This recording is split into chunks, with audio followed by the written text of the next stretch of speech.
Chapter 1103. Zhang Yuan, who knew that he had made a mistake, tried his best to correct it. He ordered people to collect branches and grass.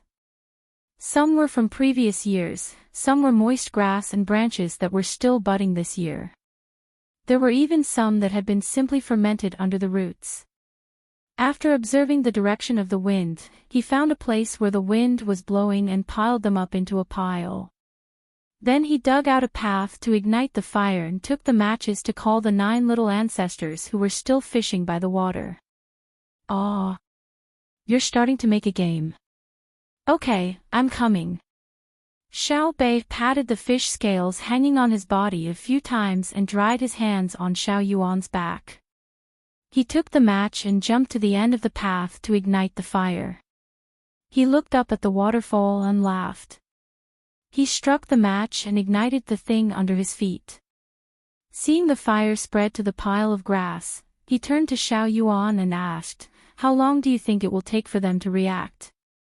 "What reaction?" Xiao Yuan also lit the fire. "Just shout, it's suffocating me. Don't release the smoke, I'll come out by myself." Xiao Bei shouted loudly. "It depends on whether the smoke can get in and how much." Xiao Yuan couldn't figure it out. He looked forward to the smoke rising and floating upwards. Xiao Hai was also counting.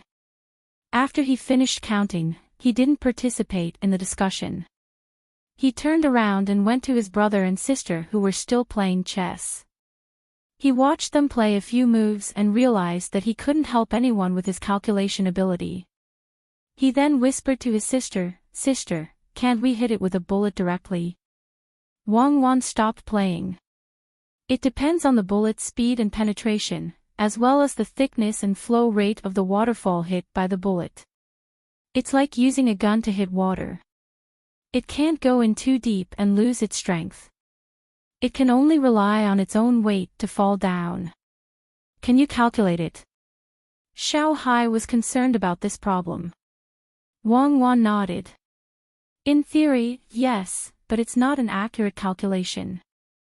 It's a calculation of a range.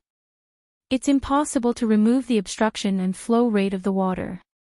The only thing we can do is to minimize the impact as much as possible. For example, if you use a wooden board to block in front of you and I swing a big iron rod to hit you, I won't consider the obstruction of your wooden board because the force of the iron rod far exceeds the resistance of your wooden board. Can I learn it?" Little Hai was particularly concerned about this matter. "No, because I can't teach you. I don't know how to do it. There's too much knowledge involved. Not only gravity, but also the obstacles in the environment during the bullet's flight, which are mesons, angles, and artificial intelligence. The calculation of the bullet's trajectory can be adjusted automatically. It's not that simple. You still have a long way to go before that day. In the future, it will depend on how hard you work. Your brother and I can only provide you with some theoretical knowledge, but we can't do anything practical." Wang Wan had used this type of weapon before. It was a bullet. With her technology at that time, the bullet was already equipped with intelligent guidance, but not all countries could master it. Little C was stunned for a moment. In his heart, he had always thought that there was nothing that his big brother and big sister couldn't do. But today, when he heard his big sister say that she couldn't calculate, he was depressed. Zhang Xiaobao touched his brother's head and said, "There is never an end to the things in the world. It requires the efforts of many people. All we can do is to keep exploring. However, the more we know, the more we will discover our own ignorance. The higher we fly, the more we will know the depths of the sky. I'm not talking about the atmosphere. In fact, when we fly up, we are also flying down. What makes people afraid is not the starry sky, but the heart. After time and time again, people will find that they have actually taken the wrong path. That kind of mental pain is the most uncomfortable. But we still have to go on, even if it is wrong. Maybe when we just proved a mistake, we also proved that it was right at the same time. Learn, mathematics can be applied to any field. Little Hai didn't fully understand his brother's words. He only knew that his knowledge was still too shallow. There was a very long way to go in the future. Only by persevering could he go further. Brother, I know. I will take out more time to study in the future, Little Hai said. Wrong. In the future, you have to take out more time to play. Learning is endless. There is a limit to my life, and there is no limit to my knowledge. There is a limit to my knowledge. If you are interested in learning, then learn. But learning is not the goal. How can you make yourself happy? Now, there are people who are making me unhappy, so I can't let them be comfortable. When Zhang Xiaobao heard that his brother wanted to spend a lot of time studying mathematics, he hurriedly persuaded him. He didn't want his brother to become a fool who only knew how to calculate. It might be very important to mankind. The day he really became famous, he would write a thick stroke in the history of later generations. But this was not what he wanted. He only wanted his younger siblings to live happily every day. The burden of contributing to mankind was too heavy, and it was not suitable for his younger siblings to carry. Little Hai was confused again. The ones who wanted him to learn were his brother and sister, but the one who didn't want him to learn was his brother. Should he learn or not? Unable to understand, he left the chessboard and returned to the place where the fire was. Looking at the billowing smoke, he guessed how long the people inside could hold on. Using smoke to smoke the cave behind the waterfall was not very effective. Most of the smoke was blown away, and some of the smoke was scattered by the waterfall. Less than 1% of the smoke could enter the cave. Even so, the people did not give up. They still added leaves and grass to the fire regardless of their tiredness. It was already dark. In addition to the fire specially used to smoke people, the people also lit a pile of bonfires. They set up pots to cook, or directly roasted fish and wild animals. Xiao Bei, who had changed her clothes, held a cup of juice in her hand and ran around excitedly. She scooped a spoonful of food from the pot to eat, and ran to another barbecue place to cut a piece of meat. From the beginning to now, she had not been idle. She could not be idle, but the 7 people in the cave could not be idle either. No matter how small the proportion of smoke entering the cave was, it could not withstand the large number. There were many bonfires, and with a slight change in the wind direction, the waterfall, which was almost completely covered by the smoke, could not protect the people in the cave. Before the people below started cooking, the people in the cave were awakened by the smoke. This time, it was not only the sect leader who coughed, but the other 6 people also coughed with him. The 7 people had moved to the innermost part of the cave, where there were vents leading to other places. There were a total of 3 vents. The 7 people took turns to breathe through the vents. They also cleverly wet their clothes to cover their faces. When one person breathed twice in front of the vents, he would hold his breath and give up his position. The second person would go over to breathe, and this rotation made them feel much better. But the 7 people were very clear that they could not continue like this, otherwise they would not be able to eat. Moreover, the smoke outside seemed to become thicker as the night came. Sect leader, this is not good. We have to think of a way. Have we been discovered? The person who went down to observe the fireworks first used the air in his lungs to speak when his mouth came into contact with the vents. Then, he took 2 deep breaths and could not help but cough. The vents did not always let in the wind from the outside. No matter what, the smoke in the cave was still a little hot, and it also increased the density of the air in the cave. Although it was only a little increase, the air circulation was formed because of this little change.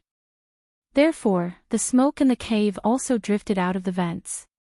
Even if one used their hands and wet clothes to block it, it could not be completely blocked. When one breathed through the vents, they would naturally inhale. It was the same for all 3 vents. This sect leader took up one of the vents alone, and the other 2 were used by the 6 people in turn. He was already coughing and short of breath, so it was impossible for him to switch with the others. When he heard the words of the people beside him, he wanted to speak, but first coughed.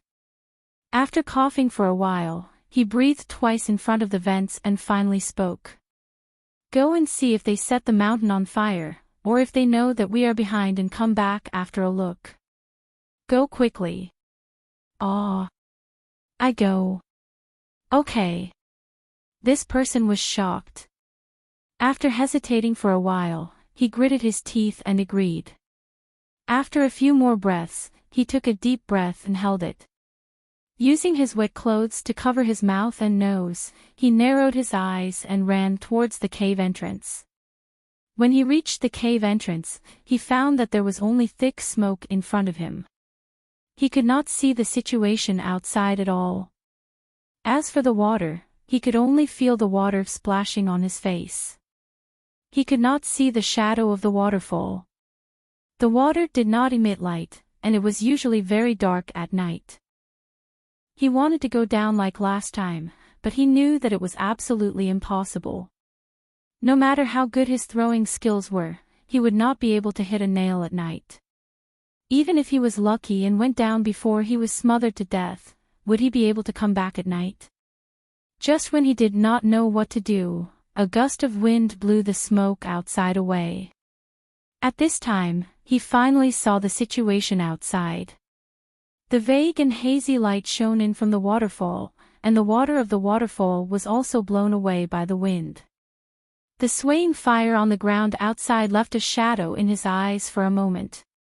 At this time, the wind passed, and the smoke gathered again. He endured the shock in his heart and ran back as fast as he could. He wiped his eyes with his wet clothes and snatched the vents. After taking 2 more breaths, he gave the vents to others and went to the side of the sect master. It is all fire below.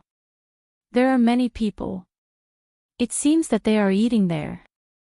The smoke is blowing here. Smoke.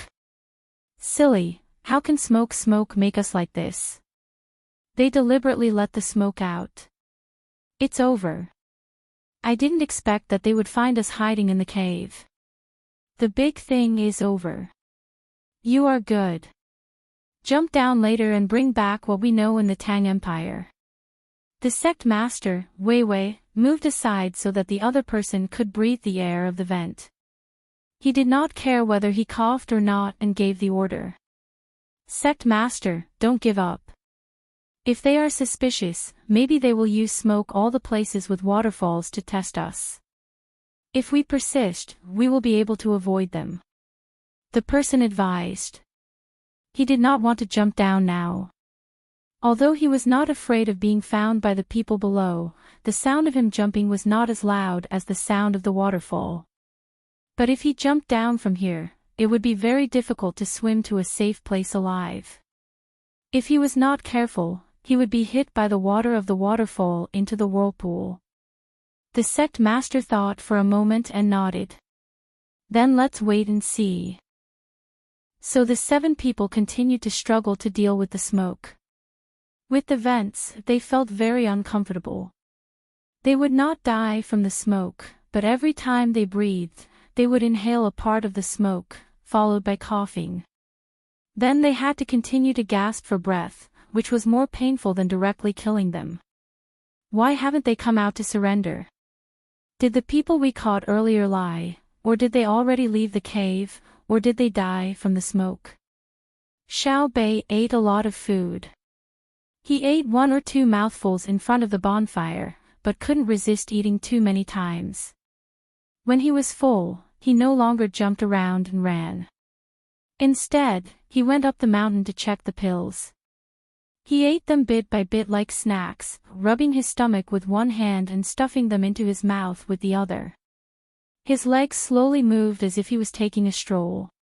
A lot of mosquitoes flew over, and when they landed on the fire, they were burned to death, making crackling sounds. Looking at the stars in the sky, Xiao Bei began to feel annoyed. He said to his brother and sister who were still eating slowly. Zhang Xiaobao was roasting fish and eating it piece by piece. When he heard his sister's words, he was also surprised. He guessed, could it be that he fainted from the smoke? Is there any news from the people who are searching everywhere with torches, saying that they have found smoke coming from somewhere? I'll go ask. Xiao Bei rubbed her stomach and went to ask. After a while, she returned and said, not yet. Let's wait for a while. It's not convenient to search at night. If I had known about the smoke in the morning, it would have been fine in the afternoon. Let's stop for a while first. If he fainted and everyone died from the smoke, I can only hope to catch people as evidence. Zhang Xiaobao ordered. The piles of fires used to smoke people were extinguished. The wind blew for a while, and the whole world seemed to cool down. Zhang Xiaobao said to his sister, see if the water is cold. If you can take it, go down and swim for a while. The food in your stomach should be more or less digested. In the future, control your eating. You always eat until you're full, but you're not fat. If other children ate like you, they would have become fat girls long ago. It's not cold, it's not cold. I'm going to swim with them. Xiao Bei thought it was time to sleep and was thinking of an excuse to delay it. There were many people, and it was lively. It was not easy to have a chance to play, so it would be a pity to sleep now. As she spoke, she pulled Xiao Yuan. Xiao Yuan said unwillingly, I think it's cold. I'm not going. It's not cold. Hurry up and change into your swimsuit. Otherwise, I'll push you down. Xiao Bei helped Xiao Yuan make the decision. The 9 children jumped down one after another. The people on the shore quickly followed and lit up the section of the river they were swimming in with torches. The smoke outside stopped, and the smoke in the cave gradually dissipated. The 7 people felt that it was not so difficult to breathe. They coughed again, as if they were trying to cough out all the smoke they had inhaled. Sect Master, look. They were just testing and did not confirm that we were behind the waterfall. I almost suffocated to death. Cough, cough. The person who went to check the situation coughed a few more times and said to the sect master with a sigh of relief. After waiting for a while, the smoke in the cave could no longer be felt. The 7 people went to the entrance of the cave and looked out through the waterfall. Sure enough, as the man had said earlier, there were many people outside. The flames were swaying, and there should be a lot of torches and bonfires. Even through the waterfall, it was still bright, as if they were looking at the outside through an irregular piece of thick glass. Eat and sleep. The sect master observed for a while, and occasionally saw the situation outside. He waved his hand and ordered. The 7 people did not cook porridge this time.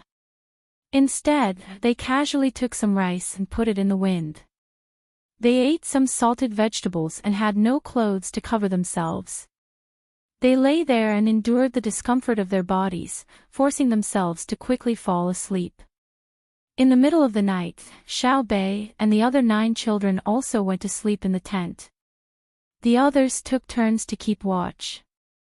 Early the next morning, the 7 people in the cave woke up. The sun had just risen from the horizon, and they really could not sleep. In order to save on food, they did not move much other than sleeping, so that their bodies would not be so tired. Just as they were waiting for the people below to come to another place in the morning, they suddenly found that smoke was pouring into the cave again. Moreover, the smoke this time was even more uncomfortable than the smoke from last night. Cough, cough, cough, what smoke is that? It's so smoky. What's that smell? When one person smelled the smoke, he immediately covered his mouth and nose with wet clothes and ran toward the wind. The other 6 people did the same. After smelling the smoke today, they felt that their nose, mouth, throat, and eyes were burning. Is this how the smoke is made? It's really fun. It looks more solid than last night's smoke. Xiao Hu looked at the bonfire and said happily. Today's smoke was added. It was mixed with animal feces and the fur and fat of the animals that were hunted for food yesterday. After it was lit, the smoke formed was more solid than yesterday's smoke. It was indeed similar to the smoke from the beacon tower.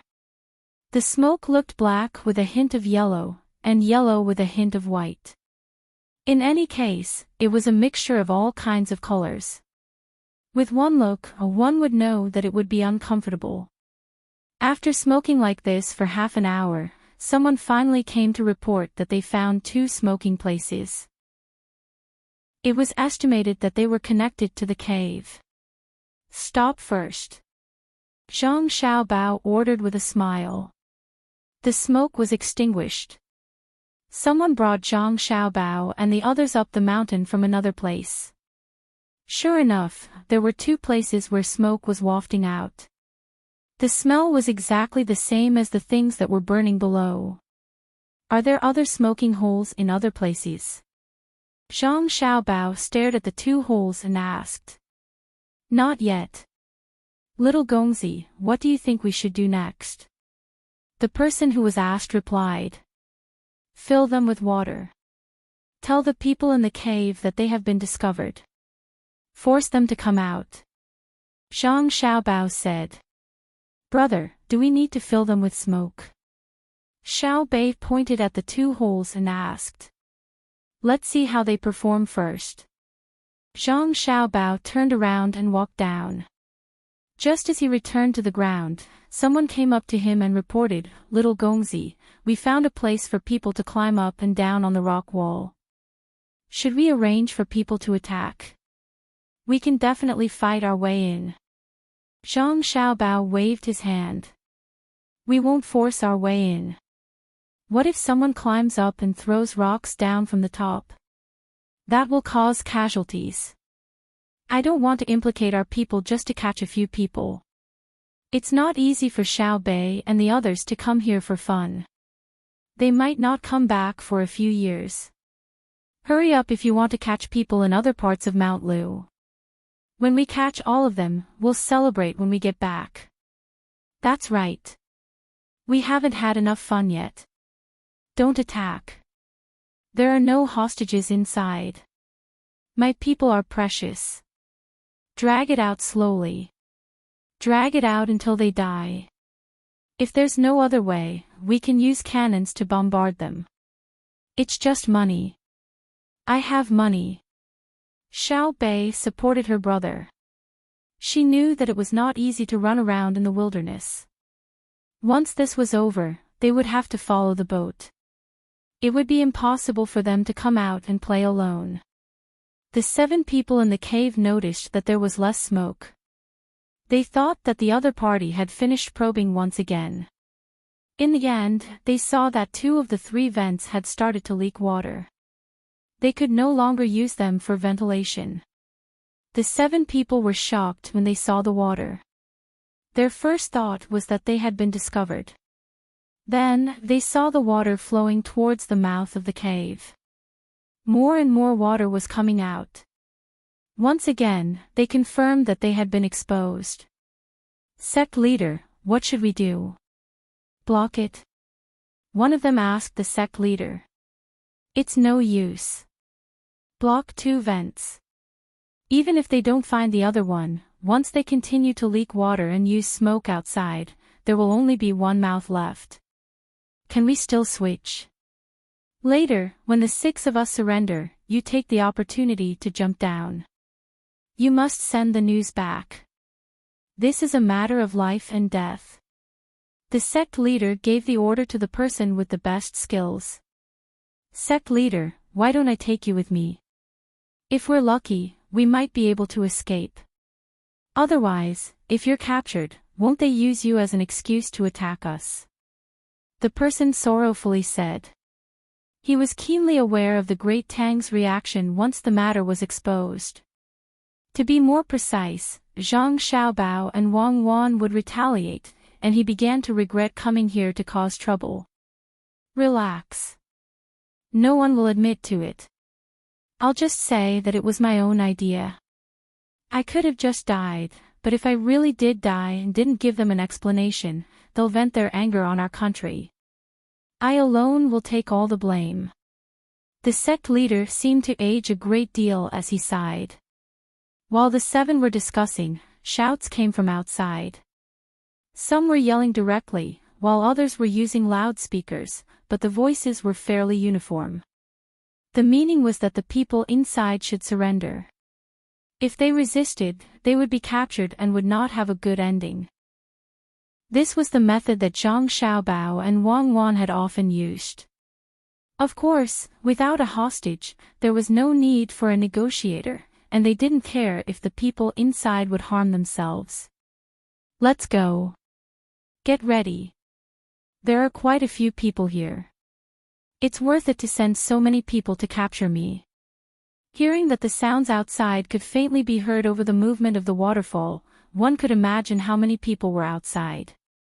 The sect leader helplessly shook his head and looked at the other 6. He wanted them to help him get out. This was what they had done when they came in. 5 of the 6 would be captured together. The remaining one would have to take advantage of the moment when the sect leader's attention was diverted to jump down from the top. Then, he would have to see if his luck was good enough to avoid the whirlpool and escape. That way, he would be able to send back all the information he had gathered, especially the gun manufacturing techniques that sect leader Qi had shared with him. Although the firearms could only be used to shoot birds, it was definitely the foundation. Moreover, it was said that the Zhang Xiaobao and Wang clan trained in this way. When the time came, his people could also train. When there was an opportunity in the future, he could obtain other firearms from the great Tang and immediately learn how to use them. Just like the previous person, the 6 of them carefully looped the rope. One of them was responsible for carrying the sect leader and slowly moved out. The place where the rope was missing and they had to climb with their bare hands was very dangerous. Zhang Xiaobao's side also very kindly sent people to hold up a few large nets that were prepared to catch people who accidentally fell down to prevent people from falling to their deaths. The 6 people persevered and seemed to have exhausted all their strength. Finally, they reached the bottom.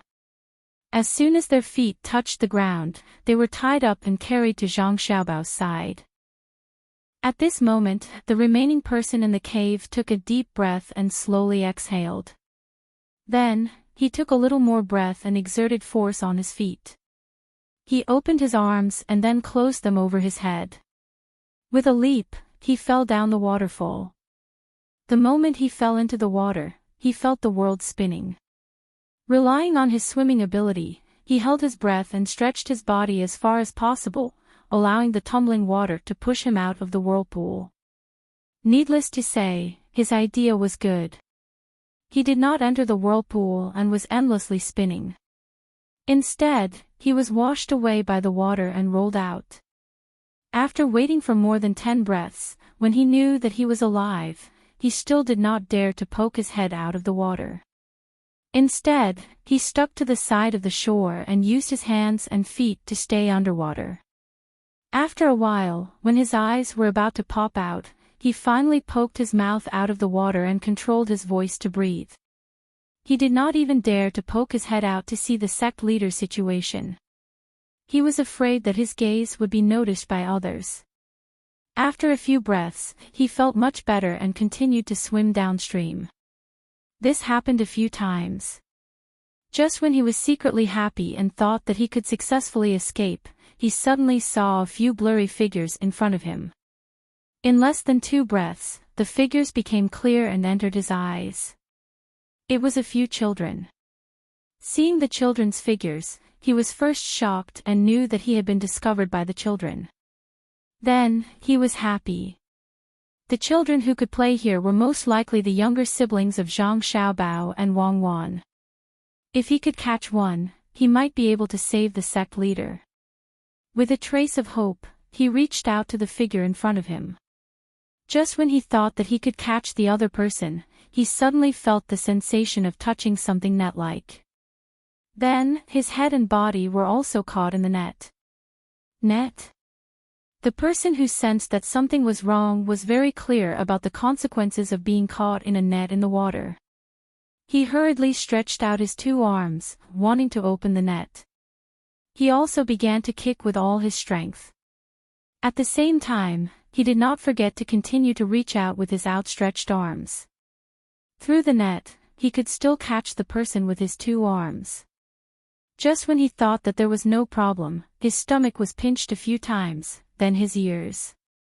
Someone even put their hands under his sleeves and moved with all their strength. His 2 legs were also grabbed by someone. Then, he saw the figure of the child that he thought he could easily catch suddenly roll backwards. Like a fish, the child drew an arc in front of his eyes and ran under his body. Then, he only felt that the world was spinning. His body was completely wrapped in the fishing net, and his throat was burning uncomfortably. Water entered his nose and directly caused his head to hurt like it was being pricked by needles. After that, he did not know anything. We caught a big fish. It's very, very big. We're in the water. This time, we were caught by surprise. You want to catch us? Are you stupid? Humph.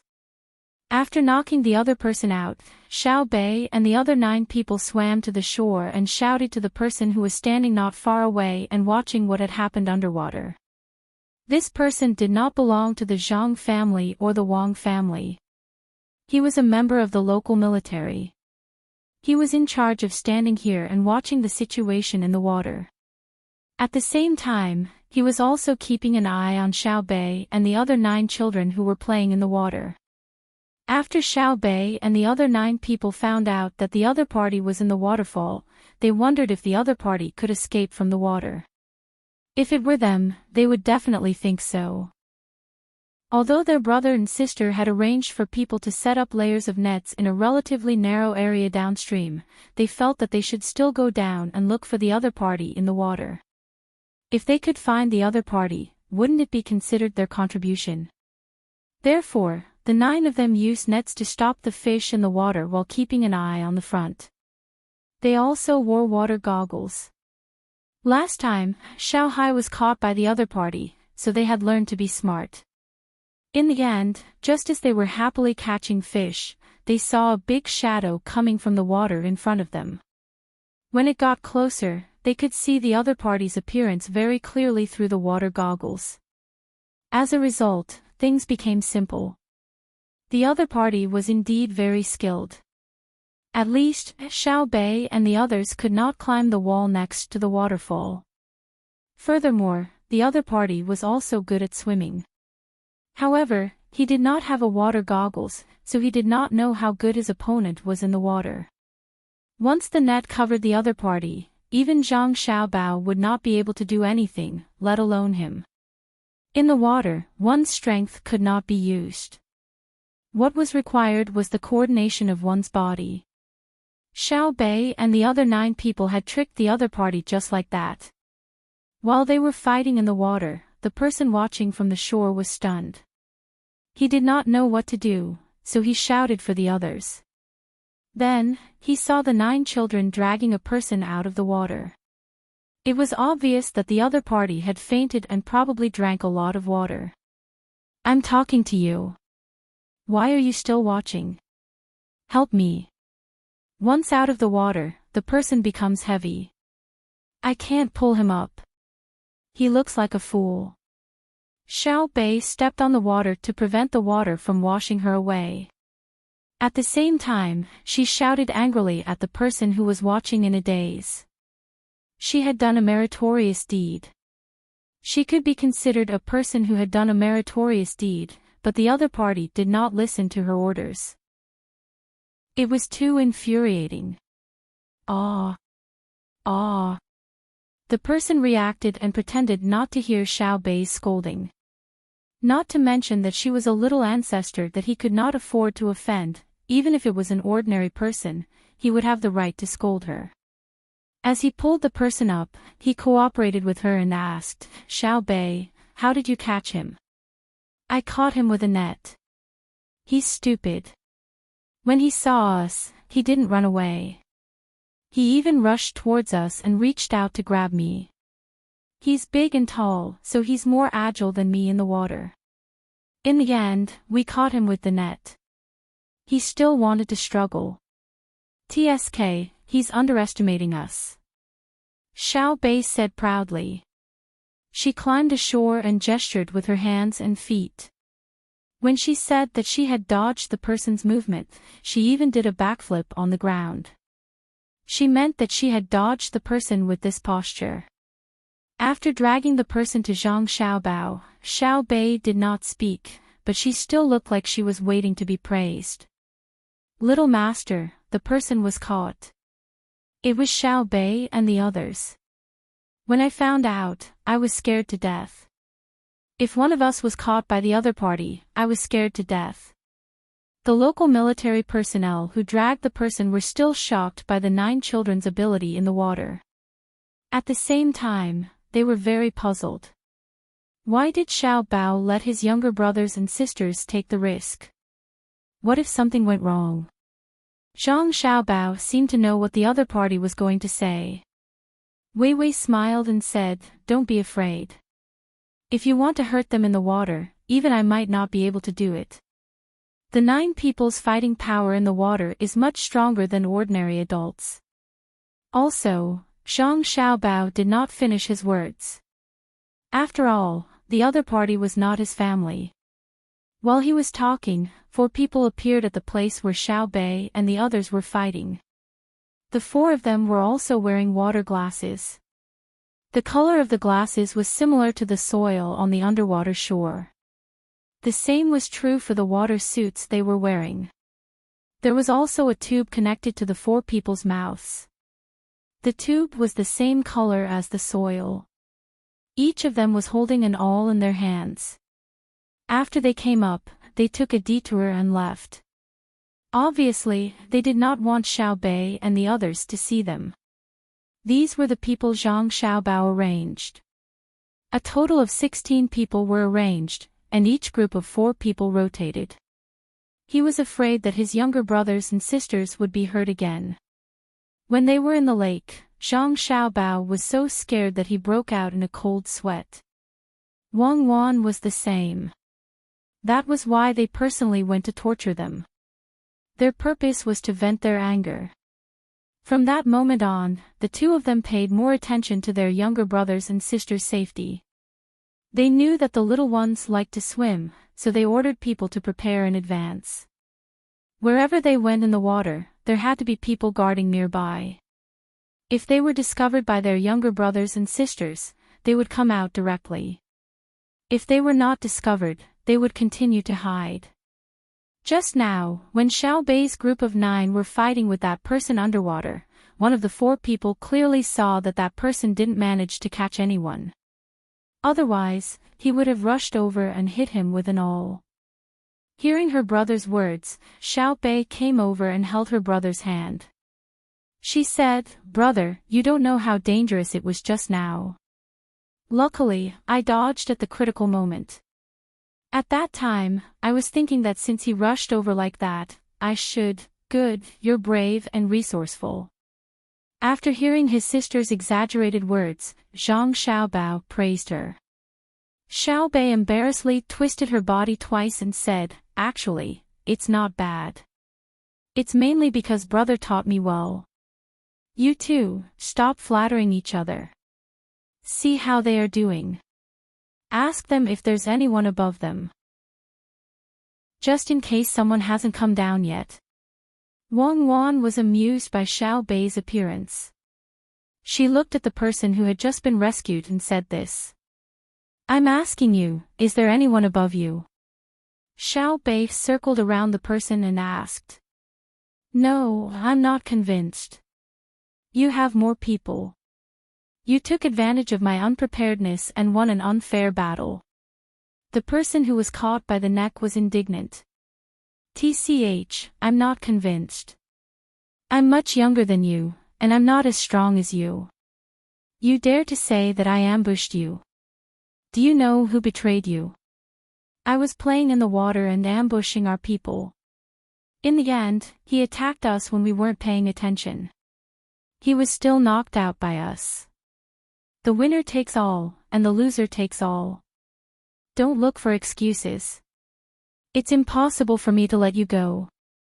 If I fought you fairly in the water, that's not confidence, that's recklessness. I only look at the results, not the process. That won't work on me. Xiao Bei did not fall for it. She even kicked the person a few times. She tilted her head and said, "What can you do to me?" The person wanted to say something, but he was dragged away by the others. They dragged him to a place far away from the children for interrogation. Although Xiao Bei and the others were used to seeing blood, they still had to avoid it. It would not be good if they were taught too much. Zhang Xiaobao looked at his younger siblings who still wanted to play in the water and said, "Don't go down. We've caught the person, and this trip to Lu Mountain is coming to an end. We have other things to do when we get back. I'll take you to see the other 2 waterfalls on Lu Mountain today and tomorrow. It's time for you to settle down." Oh. Xiao Bei stopped and walked back with her head lowered. It was obvious she had not played enough. At the side, Wang Wan said, "The next step is to take the land route to Luzhou.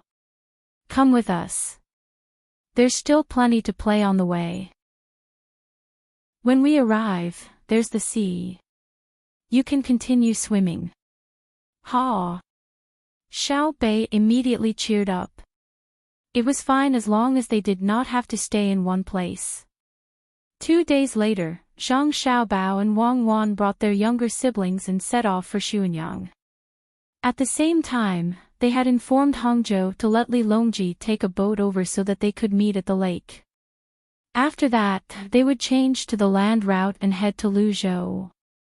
They would keep an eye on the railway. At the same time, they would let Li Longji have a good trip.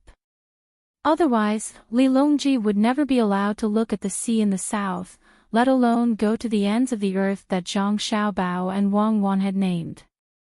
They had another purpose in coming to Xuanyang.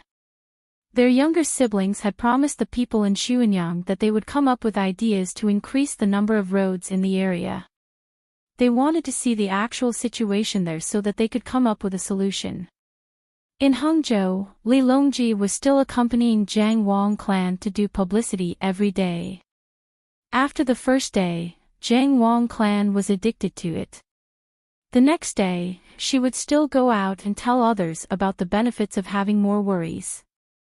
After a few days, the news was no longer sealed. The news spread quickly. Some of the wealthier families brought their pregnant women to Hangzhou. They were not lacking in the price of the gifts they could get. Instead, they wanted to see Xiaobao and Cuckoo's mother. Everyone had lives in their bellies. If they were close, they could absorb the immortal energy of others. Perhaps, they could give birth to very smart children. When Zhang Xiaobao sent the news from Mount Lu to Hangzhou, Jiang Wang clan was talking to a woman who had come from Suzhou. She personally told the woman what to pay attention to when she was pregnant and that she could not stay at home all the time. She needed to go to the clinic every once in a while to have a doctor take her pulse or use a stethoscope to listen to her movements. There were no other medical devices at the moment, such as ultrasound. They could only rely on the tools and methods available.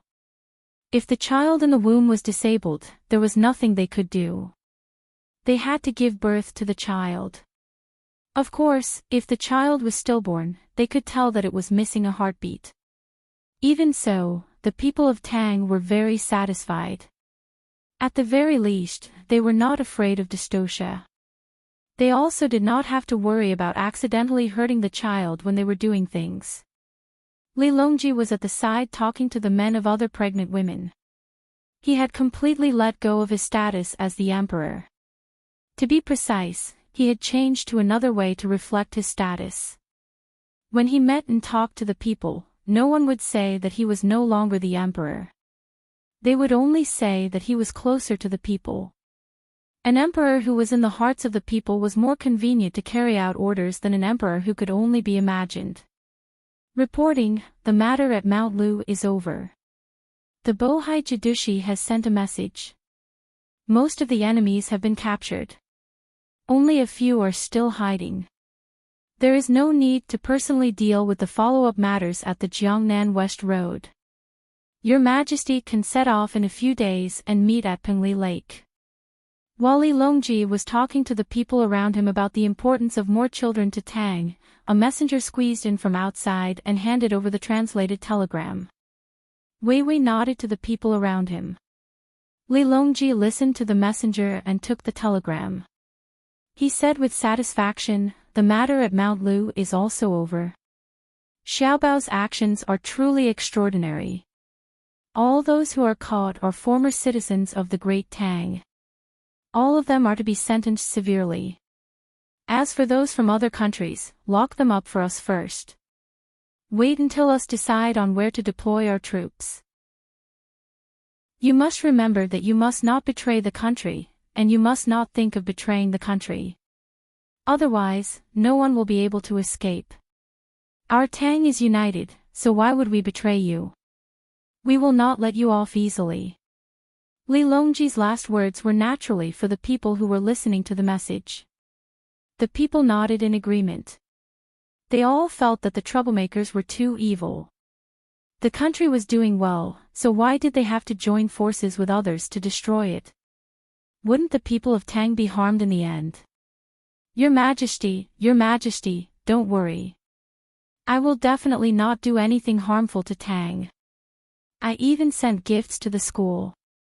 Bad people can't escape. They thought that they were very smart, but when Xiao Bao and Cuckoo made their move, they were all finished, right? They were all captured, right? Not only did they fail to harm others, they also harmed themselves.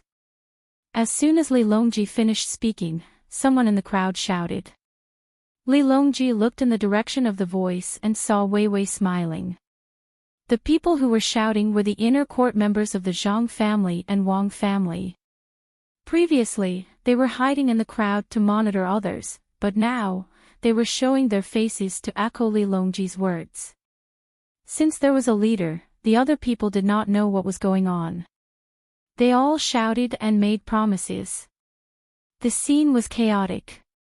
Your Majesty, it's time to go back. We have to set off immediately, and we can't delay. The railway is of utmost importance, Wang Ju said. Let's go.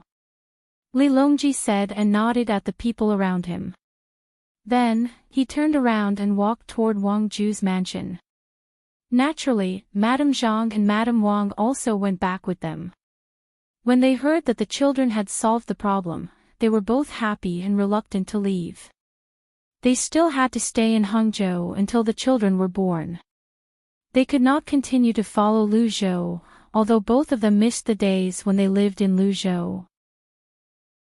Little Bei's 4 children were born in Luzhou. At that time, they were forced by circumstances. It was also from then on that the first caesarean section was made in Tang dynasty. However, it was likely that they could no longer go to Luzhou. Otherwise, Wang Ju would be suspicious and think that they had left. They would be worried about giving birth to their children here. Sister, how good would it be if we could go to Luzhou and give birth to our children? Little Yuan and little Zhu were born there, Wang Wan's mother said to Zhang family regretfully as she stroked her belly. Zhang family also wished to go to Luzhou. If they could go there back then, why couldn't they go now? Since they could not travel by land, they could travel by water. There were no strong winds or waves, and the boats at home were more than enough. Wang Ju sighed regretfully and said, I'll ask Xiao Bao and see what Xiao Bao has to say. Chapter 1104. 10 days later, Li Longji and the others arrived at the entrance of Pengli Lake. Along the way, they saw several fleets returning to Bohai Sea and hot air balloons flying away. The matter was almost over. People from all over the world couldn't stay in one place forever, especially in Bohai Sea. This time, Japan was involved. If the gunboats didn't go back, people would think that Tang wasn't angry with them, and things would get worse in the future. Apart from Gao Lishir, Empress Wang, Wu Huifei, Pan Er, and Wang Ju followed Li Longji. He wasn't an official in Hangzhou. He had skipped work and returned home. In the past, he had a good relationship with Li Longji. Now that the past was in the past, he naturally had to follow Li Longji. As for his official position, he wasn't in a hurry. He would arrange it when he returned to the capital. He left the main meeting of the fishing association in Hangzhou to someone else. He also brought many fishing enthusiasts with him on the other ships. He said that he would take them to Luzhou to see the difference between the sea there and the sea in Jiangnan and whether fishing was the same. To put it bluntly, he didn't want to give up the power in his hands. Although he was just a fishing enthusiast, those who could join the association were all rich people, except for those who were good at fishing and who were here for money. If he controlled these people, it would be easier for him to communicate with Tang in the future. According to his grandson, he wanted to develop the fishing association into an international organization. Not only did he want to fish in Tang, but he also wanted to fish in the places where the army would attack in the future under the premise of protection. He wanted to use the fishing association as a huge force to manage. Wang Ju wasn't stupid at all. He immediately understood what his grandson was planning. It might not be difficult for the army to attack with the support of advanced weapons, but the difficult part was how to occupy the place. It was impossible to let the locals occupy the place. What if they were not close to Tang in the future? The best way was to move the people in the places where the war was over to Tang and send the people there. If the Zhang family and the Wang family and the imperial court were to pay for it, it would be too expensive. If he followed the angling association there, he would be able to get more fish that the great Tang didn't have. He could bring them back and sell them for more money. Then, he would be able to attract the members to find ways to get people to occupy space there. At the same time, it could promote the construction of roads and increase the speed of travel, so that the colonization period would not be too long. If the Great Tang in the past wanted to become independent, they would not be able to send soldiers over in a short amount of time, and they would have to switch back every few years. The future is still too far away. I don't know if I'll be able to see that day. Wang Ju sighed as she thought about the future. He was sitting with Li Longji on the highest floor of the ship, looking at the scenery. Li Longji heard what he said and asked, "What is it, Longji?" "Your Majesty, it is this subject who has thought about how, in the future, when the Great Tang occupies more land, it will be easier for soldiers to deploy. However, it will be difficult for the common people to move about in the land that they occupy, and it will be inconvenient for them to manage the land. The regional commanders will also be in danger of not obeying orders. This is truly difficult." Wang Ju shook his head and continued to sigh. Li Longji and Wei Wei were taken aback. Then, they laughed and said, "You worry too much, Your Majesty. This is not a difficult matter. It's just a matter of building roads. Once the roads are built, you'll understand. The train is very fast. In the future, wherever the roads are built, the Great Tang can no longer send officials to punish them. That's not a punishment, it's a blessing." Gao Lishir smiled and said, "You're right, Your Majesty. Luzhou is the place where the officials are sent. Now, the imperial court has stopped sending people to Luzhou. Once they are sent, the officials who are sent to Luzhou will take the ship directly to Luzhou. Their families are very happy, and they're waiting for the railway to be built. The land route will do as well. Yes, Luzhou is good. Xiao Bao and the others are capable. A place that no one was willing to go to was turned into a place like this by them. There's also Hangzhou. There used to be many fishing villages, and life wasn't easy. Ever since the water transportation was developed and there were more ships, Hangzhou has become a bustling place. However, I heard that the steel used to build the railway was gathered by the Great Tang, and many places were damaged. If we don't use the railway and build other roads, the imperial court won't be able to provide enough money. If we don't have other medical and educational facilities, it would be fine. However, I don't think the Great Tang's money is enough now. Wang Ju flattered Li Longji before he talked about the difficulties of the imperial court, especially the issue of giving birth to children and helping to raise them. He had never thought about it before, and he did not dare to think about it. However, now that the imperial court had some money, he was worried that it would not be enough. Li Longji laughed heartily. Hee, it seems that you haven't been in contact with Xiao Bao for long enough. You don't know Xiao Bao's abilities. I've been with him for a long time, and I've come to realize that there's no need to spend the imperial court's money on cultivation. We can just spend the people's money and issue national bonds. When the roads are built, we can buy things from other places and sell them in Great Tang. That way, we can return the interest from the national bonds. We can also let the merchants invest in the roads. When the roads are built, they will get a share of the benefits. When the goods are transported, they will get a share of the profits. In the future, when the imperial court is no longer in charge of the business, the roads will be charged. When the fees are collected, it will be over. Manpower is cheap as well. Give some food and some money from Great Tang, and people from other places will be more than willing to do the hard work. I don't think you'll understand if I tell you now. Let's talk on the road. When we return to the capital, come with me. I'll show you something good. It should be done by then. The officials of the imperial court will have a stake in it, after all. What kind of treasure is it? Wang Ju truly did not know how amazing the Bureau of Works could be. He only knew that the three most important departments in Great Tang were controlled by Xiao Bao and Cuckoo. The first was the Agricultural Temple. It was in charge of the research on new plant species in Great Tang, and it was also in charge of agriculture and breeding. The second was the Great Tang Bank. It was in charge of the wealth of Great Tang, especially the taxes. The money was directly transferred to the bank, and there was no need to transport the copper coins to the capital. The money spent on the road was already a large portion.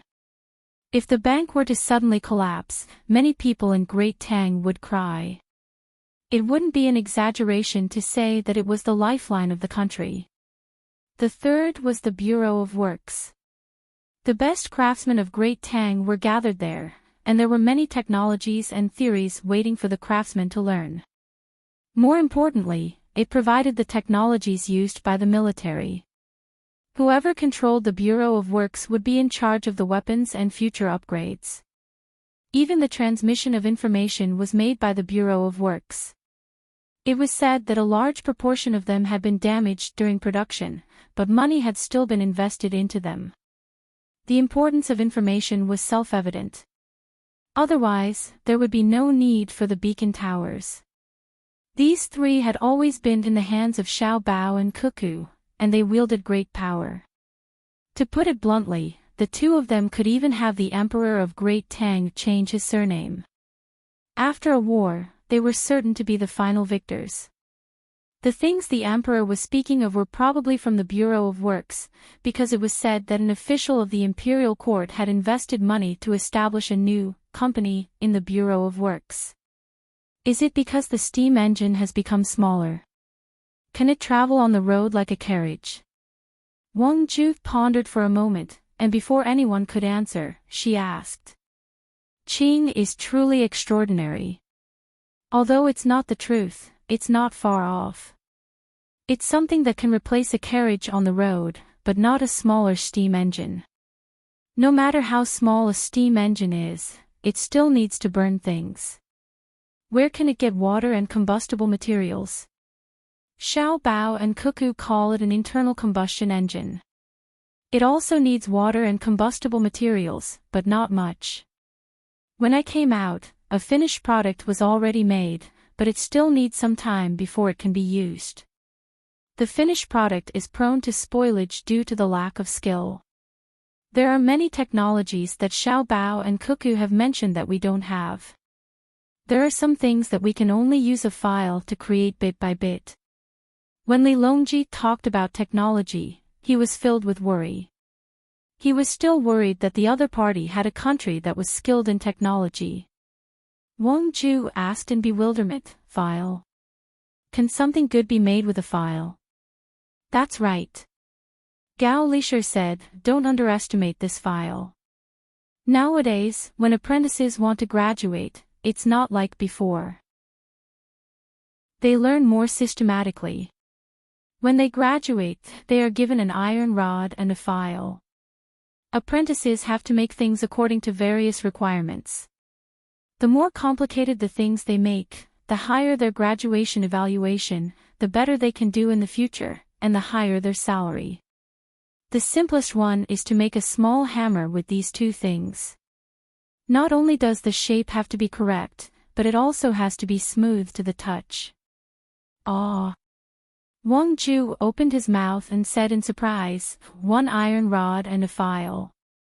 At the very least, they have to make a hammer like that. This is the simplest one, but what about the difficult one? How is that possible? Why is it impossible? I have personally seen them do it. Every other day, they will bring it to me for a look until they are done. In the future, the most important department in Tang will be called Tang Heavy Industries. The people who work there must have a certain level of ability. It will not be like now, where they have to deal with the people first. Xiao Bao and Cuckoo's requirements are very high. Usually, when the workers are not using pressure tools, they can know the degree of sealing by blowing on it with their mouth. If there is a 0.2 mm error in the workpiece, they can tell by touching it with their hands or eyes, and so on. Regardless of whether there are more advanced tools to measure, the workers have to do it with their own experience and ability. This is the foundation of the great Tang heavy industry. They said that in some places, the same parts can be assembled by different people, and the accuracy will be different even if they are given the same measuring tools. When Li Longji spoke, it was as if he was proud that the people in Great Tang's Ministry of Works could do it. On the other hand, Wang Ju was dumbfounded. How could the things that Xiao Bao and Cuckoo were talking about be possible? As for the places that the emperor was talking about, it naturally referred to the places where the experts behind them came from. So that was the case. While Wang Ju was still in shock, the silhouettes of a fleet appeared on the lake, and it gradually grew larger. "Your Majesty, Xiao Bao, and the others are here." When Gao Lisher saw the fleet, he took the binoculars from the person beside him and said to Li Longji, "They're only here now. We thought that they would be waiting for us, but they actually made us wait. When we meet later, let's see how we deal with them." "Humph," Li Longji said in dissatisfaction. After waiting for a little more than 15 minutes, the two fleets finally met up. A long rope was tossed over, and someone immediately laid down a rolled-up wooden planks. Using the rope, the wooden planks were threaded together like a mat. As soon as the wooden planks were laid down, a small figure ran over from the opposite side and threw herself into Li Longji's arms, saying, "Uncle Emperor, I missed you so much." "Did you miss me? Did you? If you didn't, then I'll be unhappy. Be gentle." Yes, I missed you. I missed you during the day, at night, and when you were eating. Let me see, did you lose weight? No, you actually became heavier. How did you eat? Li Longji hugged the slightly taller Xiao Bei and said happily, "I'm still young, and I'm still growing. Of course I'm heavier. I'm not fat at all. I trained my body, and I even caught people in the water. We're amazing. Brother Xiaohai was injured, and Uncle Emperor wants to take revenge for us. But you're not allowed to talk about my brother and sister. Xiao Bei waved her fists and said that she caught people in the water. Li Longji just said that he would deal with them when they came. At this moment, he quickly said, I won't deal with them. Your brother and sister have done a great service, and you have also done a great service. If you want a reward, tell me, what do you want? What do I want? I don't know what I want. I just want to see Uncle Emperor happy. I'll discuss it with them later. We won't ask for it for free. When Lu Zhou arrives, we'll personally go into the sea to get food for Uncle Emperor. We'll let Big Brother cook for us, okay? Xiao Bei pretended to be thinking. After thinking for a while, she still could not think of what reward she wanted. Previously, she was only thinking about the reward. What about me? Wang Ju asked when he saw his granddaughter pouncing to the emperor's side as soon as she arrived. "Aw. Grandfather, you're good too. Grandfather, let me tell you." Xiao Bei left Li Longji's side and jumped into Wang Ju's arms again. She did not want to offend anyone. While they were talking, the other children, including Zhang Xiaobao and Wang Wan, also came over. Panner and her brother, who were originally in the cabin, also ran over and shouted happily. The two of them could already remember people and knew that the person in front of them was their father. They looked around for their mother. Zhang Xiaobao, Military Governor Zhang Xiaobao, how dare you make me wait for you? Tell me, what punishment do you deserve? Li Longji glared at Zhang Xiaobao when he saw him. This subject asks for your majesty's forgiveness. This subject deserves 10,000 deaths. This subject should first put aside the matter of the people of Xuanyang and come here to wait for your majesty. This subject will go back and tell the people of Xuanyang that I won't do what I promised them until your majesty calms down. What do you think, your majesty? Zhang Xiaobao bowed and begged for forgiveness. Don't use the people to scare me. Let me ask you, how do you want to end this matter? Li Longji asked about the captured people. Chapter 1105. Your Majesty, it would be better to first discuss the matter of the common people of Xuanyang. In the last few days, this subject has racked his brains and finally thought of a plan that can compensate for the losses suffered by the common people of Xuanyang.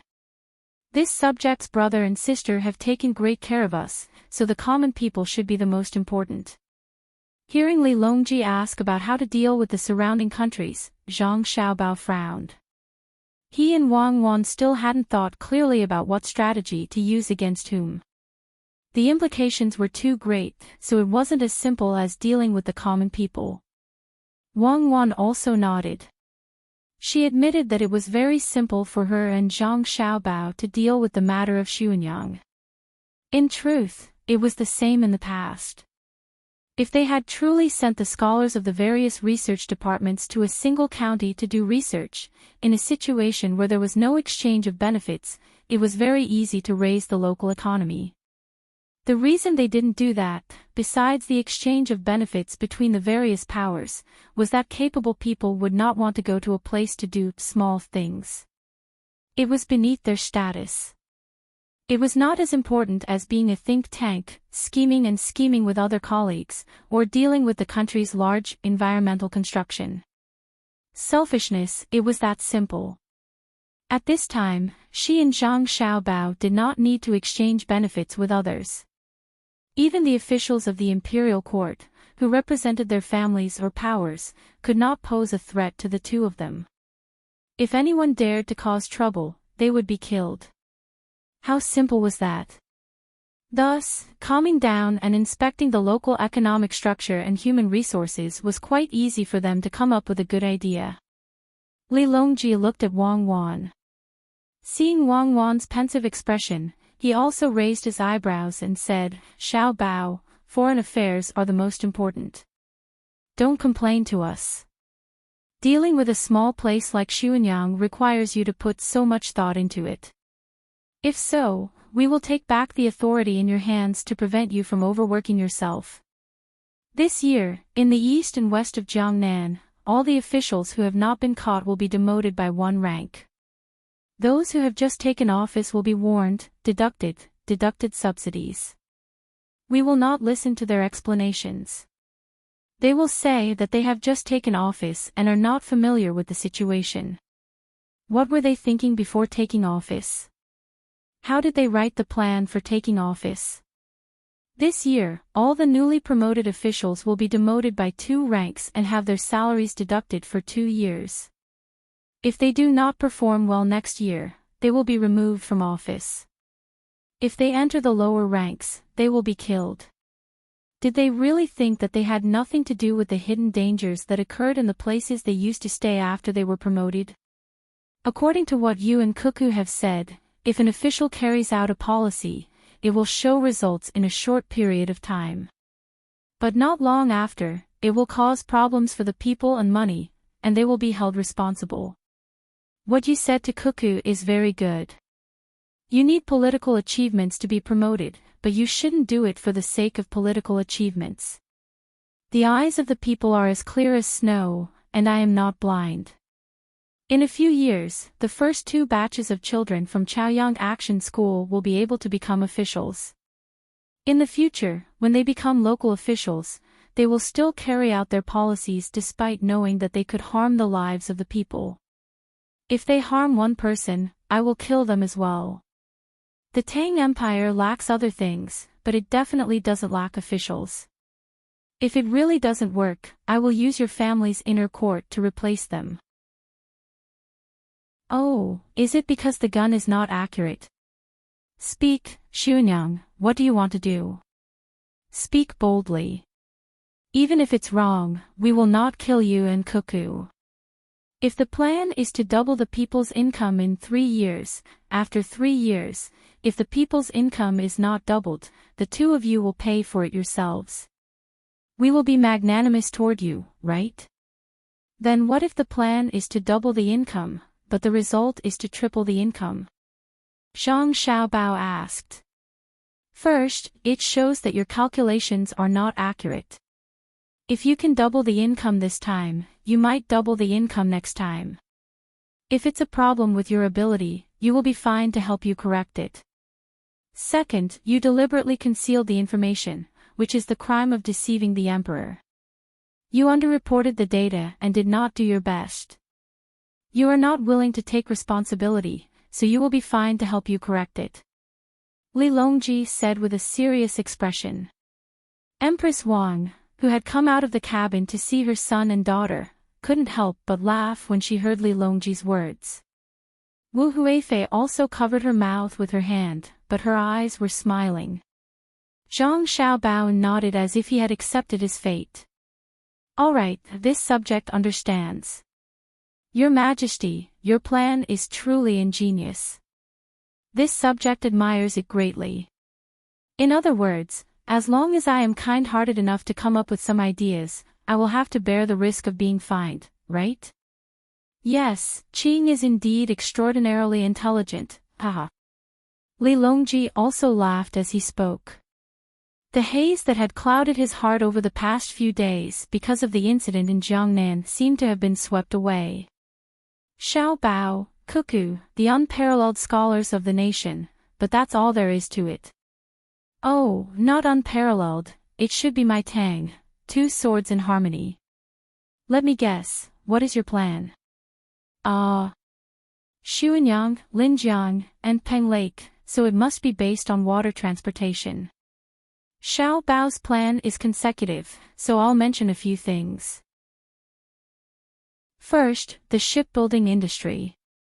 Taking advantage of the geographical advantage, it is easy to test ships. The lake has flat waves, while the river has rough waves.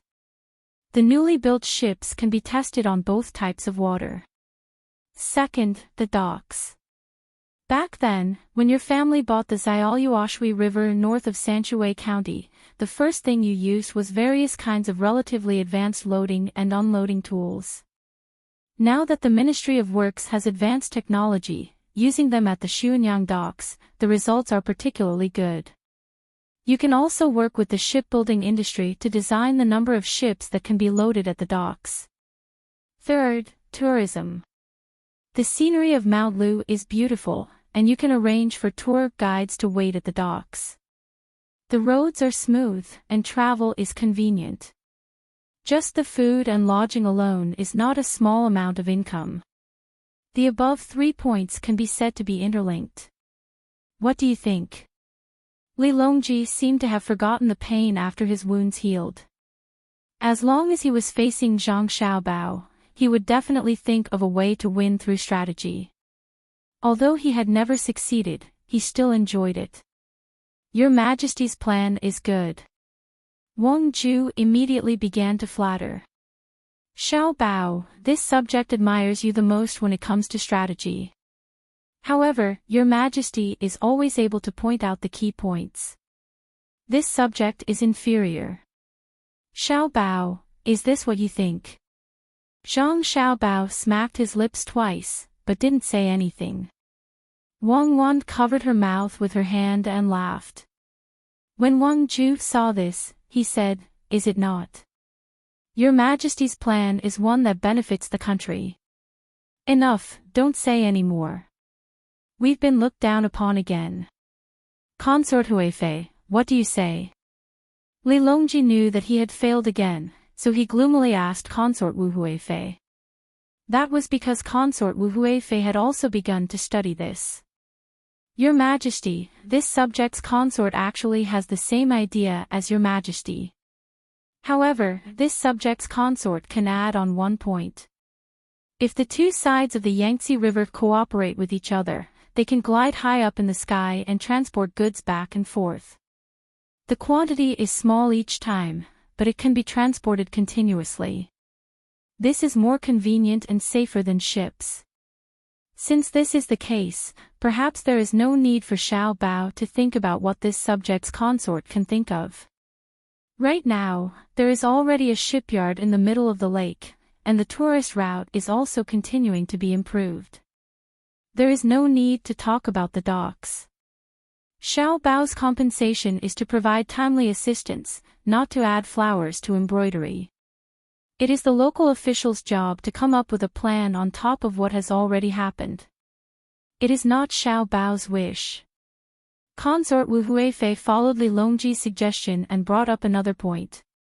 At the side, Empress Wang and Gao Lishir had smiles on their faces, as if they already knew.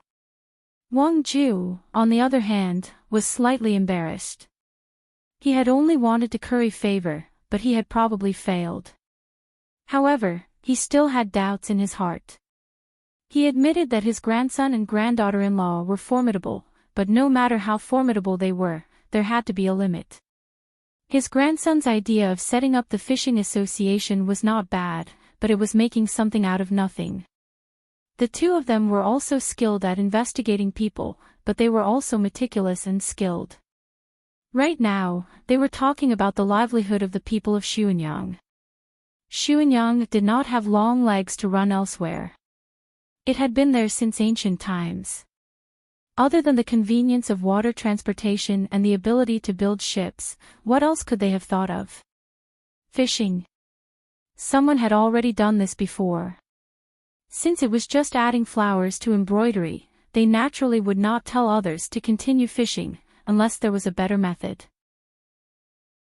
Oh, there was also the matter of pearl farming in freshwater. There were many freshwater lakes in the Great Tang that were suitable for pearl farming. Now that there was the technology, this was also not a good idea. Pondering, Wang Ju asked his grandson, Xiaobao, did the Ministry of Works come up with a new fishing technology? Are they going to use it? Grandfather, the fishing technology is under the management of the Agriculture Temple. They do have the technology, but it can't be used in the rivers of the Great Tang. It can be used with electricity, explosives, drugs, and many advanced fishing nets. If it's used, it won't take long. Within 5 years, there will be no fish left in the Great Tang. It's better to leave something for future generations. Not to mention rivers and lakes, even the surrounding seas will be emptied if it's used. We have to catch fish, prawns, and crabs as fast as they are born. Liu Zhou's fishing efficiency is very high, and he has many fishing boats. However, he also has to set a fishing holiday. It's the same for the hawksbill turtles in the sea. If we seek temporary pleasure, we will be scolded by future generations. Zhang Xiaobao now cherished the things he saw that were already extinct at that time. One should leave a way out. There was no need to kill everything. It was not for others, but for one's own descendants. When Wang Ju saw his grandson's objection, he asked, "This won't do, that won't do. What other good ideas can you come up with?" "I don't believe it. Grandfather, you're right. I don't have any good ideas. I just want to help the local people find some work and earn more money. I can't catch the fish too much, but I can raise them like pearls. The fish raised are easier to catch and they grow faster. We can let the people near the lake raise them. We have the tools and technology now. It's not necessary to raise them in deep water. Shallow water is fine too. It's just that many people haven't thought of it." Zhang Xiaobao explained. Wang Ju looked enlightened. He said, "Are you asking the people in Xuanyang to raise them?" "That's right, but what about cereal schemes? Haven't you always used cereal schemes?" "Cereal schemes? Grandfather, it's all what other people said. I don't need that title. I just want to do something for the people. It doesn't matter if I'm cereal or not. I'm a person." "Enough, Xiao Bao, I'll say it for you." Wang Wan couldn't help but interject, "Xiao Bao isn't planning on having the people in Xuanyang raise things. He wants to set up a few processing factories in Xuanyang, separating the bones, skin, and meat of the fish and processing them.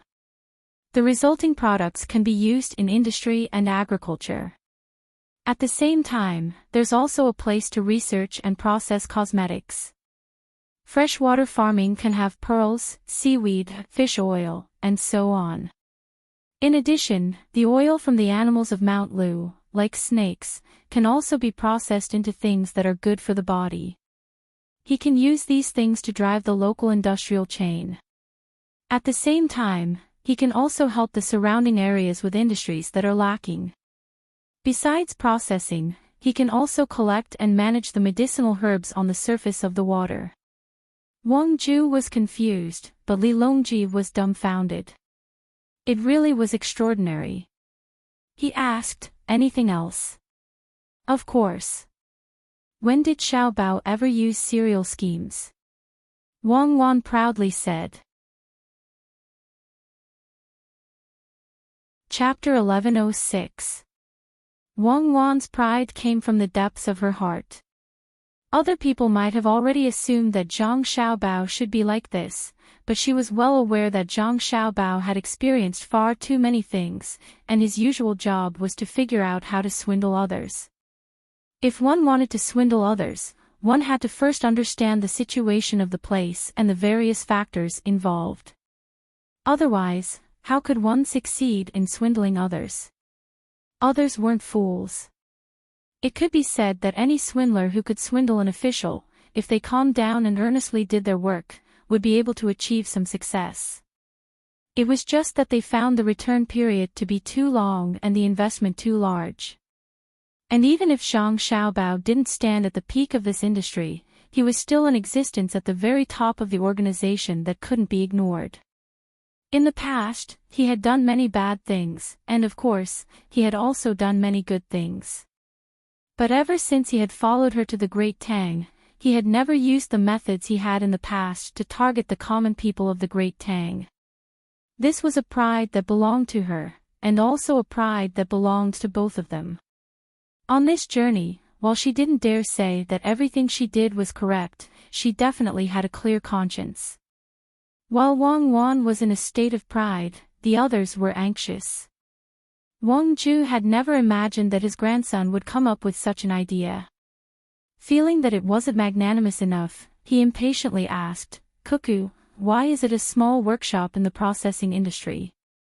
A small workshop in the processing industry. Wang Wan came to her senses and repeated the concept in bewilderment. Flabbergasted, she asked, "Grandfather, you think it's a small matter?" "Naturally." Wang Ju nodded. "The things that other people grow, the things they find in the mountains, the things they raise in the rivers and lakes, if you take them to do odd jobs, how much money can the common people of Xuanyang earn?" "How much money?" Xiao Bao's idea is to build a center around Xuanyang that gathers all the surrounding resources for precision processing and distribution. It will drive all the industrial chains in the Xuanyang area. Even if there's a stall selling yuntan in Xuanyang, it will make a fortune in the future. For a moment, Wang Wan felt that she couldn't explain it clearly to Wang Ju. There were too many things involved, and it was difficult for Wang Ju to understand with just a few words. Not to mention fine processing, even if she provided a supplementary ration, once it was done on a large scale, the economic benefits would be frightening. Moreover, Xuanyang's geographical location was blessed by the heavens. If he and Xiao Bao had been born in Xuanyang, they would have developed even faster. How could that shabby Sanshui County compare to this place? But Wang Ju still couldn't understand how a simple processing industry could help the people of Xuanyang earn so much money. "Ju, I'll give you a book later. It's a political economy book written by Cuckoo and Xiao Bao. Take some time to read it. You'll know everything when you read it." Cuckoo, continue. When Li Longji saw Wang Ju's expression, he suddenly felt that his intelligence had increased. Although he couldn't guess Xiao Bao's idea, he could at least understand what Cuckoo was saying. He was much better than someone who couldn't understand at all. When Wang Ju saw the expressions of the emperor and the others, he knew that they understood everything. He was the only one who still didn't understand. Thus, he humbly nodded and said no more. Wang Wan continued, "Then there's the local processing technology. Moreover, the work of the physically weak, such as the elderly and women of the family, they will be responsible for looking after things. At the same time, they will use their free time to weave things like willow weaves. They will use branches, reeds, and bamboo to weave boxes of different sizes. The shapes will be as uniform as possible. In the future, they will slowly develop into unique handicrafts. If there are idle people in the family, they will have to run a snack stall.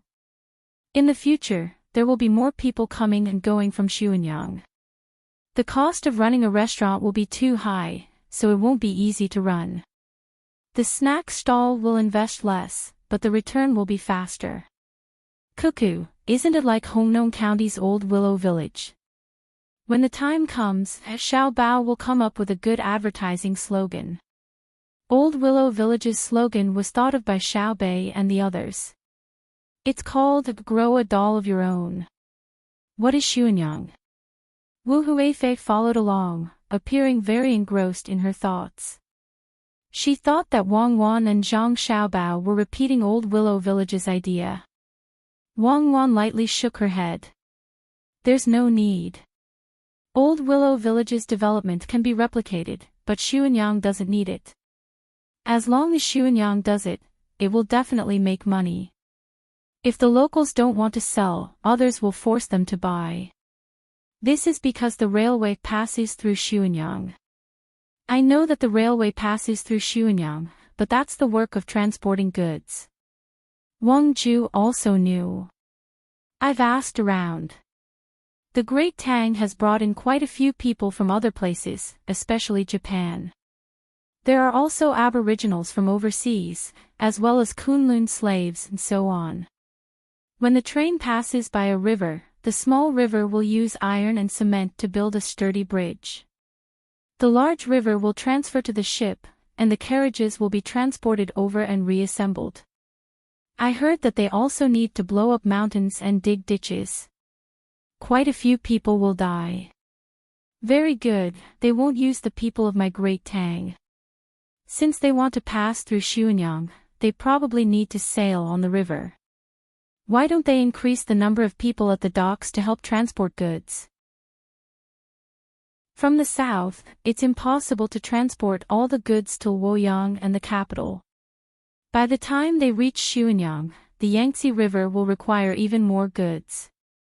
The train will unload a portion of the goods, load them with local specialties, and continue north.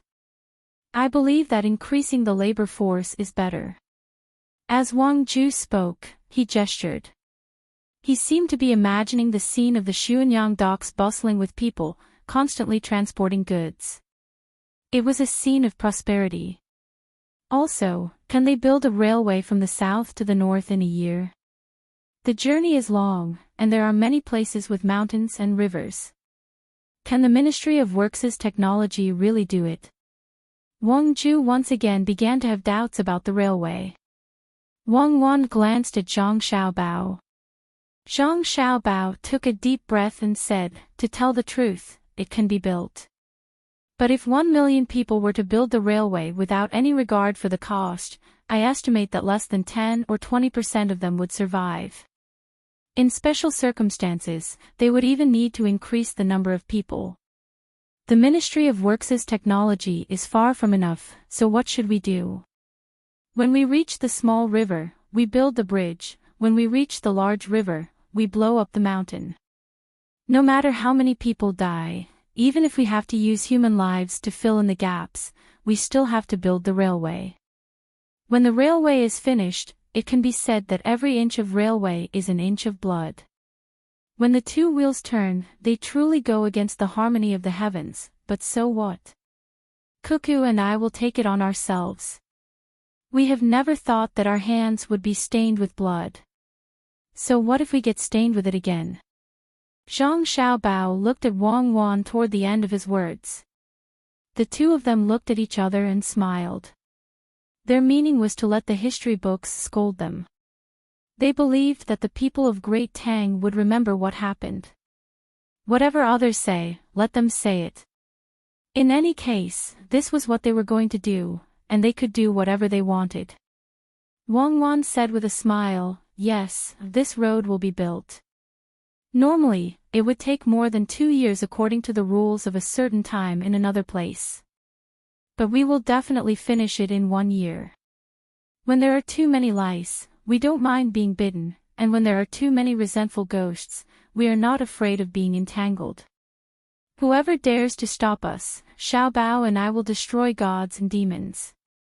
The words of the two of them made Li Longji and the others gasp. Even the emperor of a generation felt his liver tremble when he heard Zhang Xiaobao and Wang Wan say that they would scam millions of people. It was even worse than Bai Qi. Suddenly, Li Longji thought of the rules that Wang Wan said at a certain time. He asked, "Cuckoo, where and when were the rules?" "It's the place at that time." Wang Wan gave an answer. She believed that Li Longji would understand. The railway that she and Zhang Xiaobao wanted to build was similar to the route in the past. Even with the technology at that time, it still took more than 2 years to build, not to mention the difficulty of building it now. However, the process of building it was different. At that time, people died because they were not careful. For example, when they were blowing up a mountain, if there was really danger, they would stop and use other methods to solve the problem. The two of them did not need to do that. If there was a dud during the explosion, they would continue to blow it up and were not allowed to stop. Even if the dud suddenly went off just as they were passing by, they would throw the debris aside. The people behind them would still have to step in and hit the holes of the cannon. When opening up the road, there were too many rocks. Even if they had to carry them, they would have to clear the place. After all, the people who died were not from Great Tang, so what was there to be afraid of? As for other people dying, what could they do? They could even throw an atomic bomb. After they threw it, wouldn't the place where they were thrown be like a grandson hugging a thigh? This was how countries worked. If you were strong, you could slap the other party, and the other party would have to smile and ask you if your hand hurt. If you were a coward, even if you didn't slap the other party would still slap you. You could never hope to treat the weak well when you were strong. Once you were weak and the other party became strong, they would still treat you well. Li Longji didn't know that he had been tricked all this time. He thought that the two of them were talking about that country. That country had built such a long railway, and even with more advanced technology than Great Tang, it still took more than 2 years. His Great Tang had to be faster. It was no wonder Xiao Bao and Cuckoo were willing to use human lives to build the railway.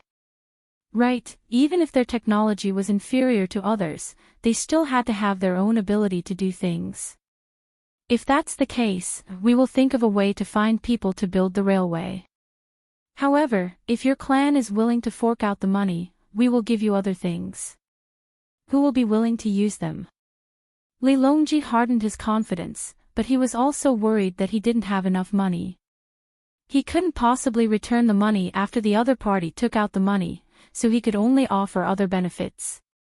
Your Majesty, we have enough money. We didn't spend any money on the ores used to smelt the steel. We used the name of the imperial court to mine the ores, and we also didn't need to spend any money on the coal and other materials. The only thing we need is the transportation fee. There's also the labor fee. Even if the labor fee isn't used on the smelting, they can still do other things and earn money. Seeing that Li Longji was once more worried about money, Zhang Xiaobao spoke some words of reassurance. They didn't need much money in the first place. How much money did Jingzhou spend? There were many materials that didn't need money. The only thing that worried him was the speed of the construction. The other party had many railways in Jingzhou, and they weren't starting from scratch. Right now, Great Tang only had a single railway from Luoyang to the capital. In a different place, besides not caring about the lives and deaths of people, the local authorities wouldn't have any disputes, and the people would cooperate if they had to move aside. Without the difficulty of moving people, all they had to do was tell the people that they had to move aside, and the people would be very willing to move. They would even volunteer to help.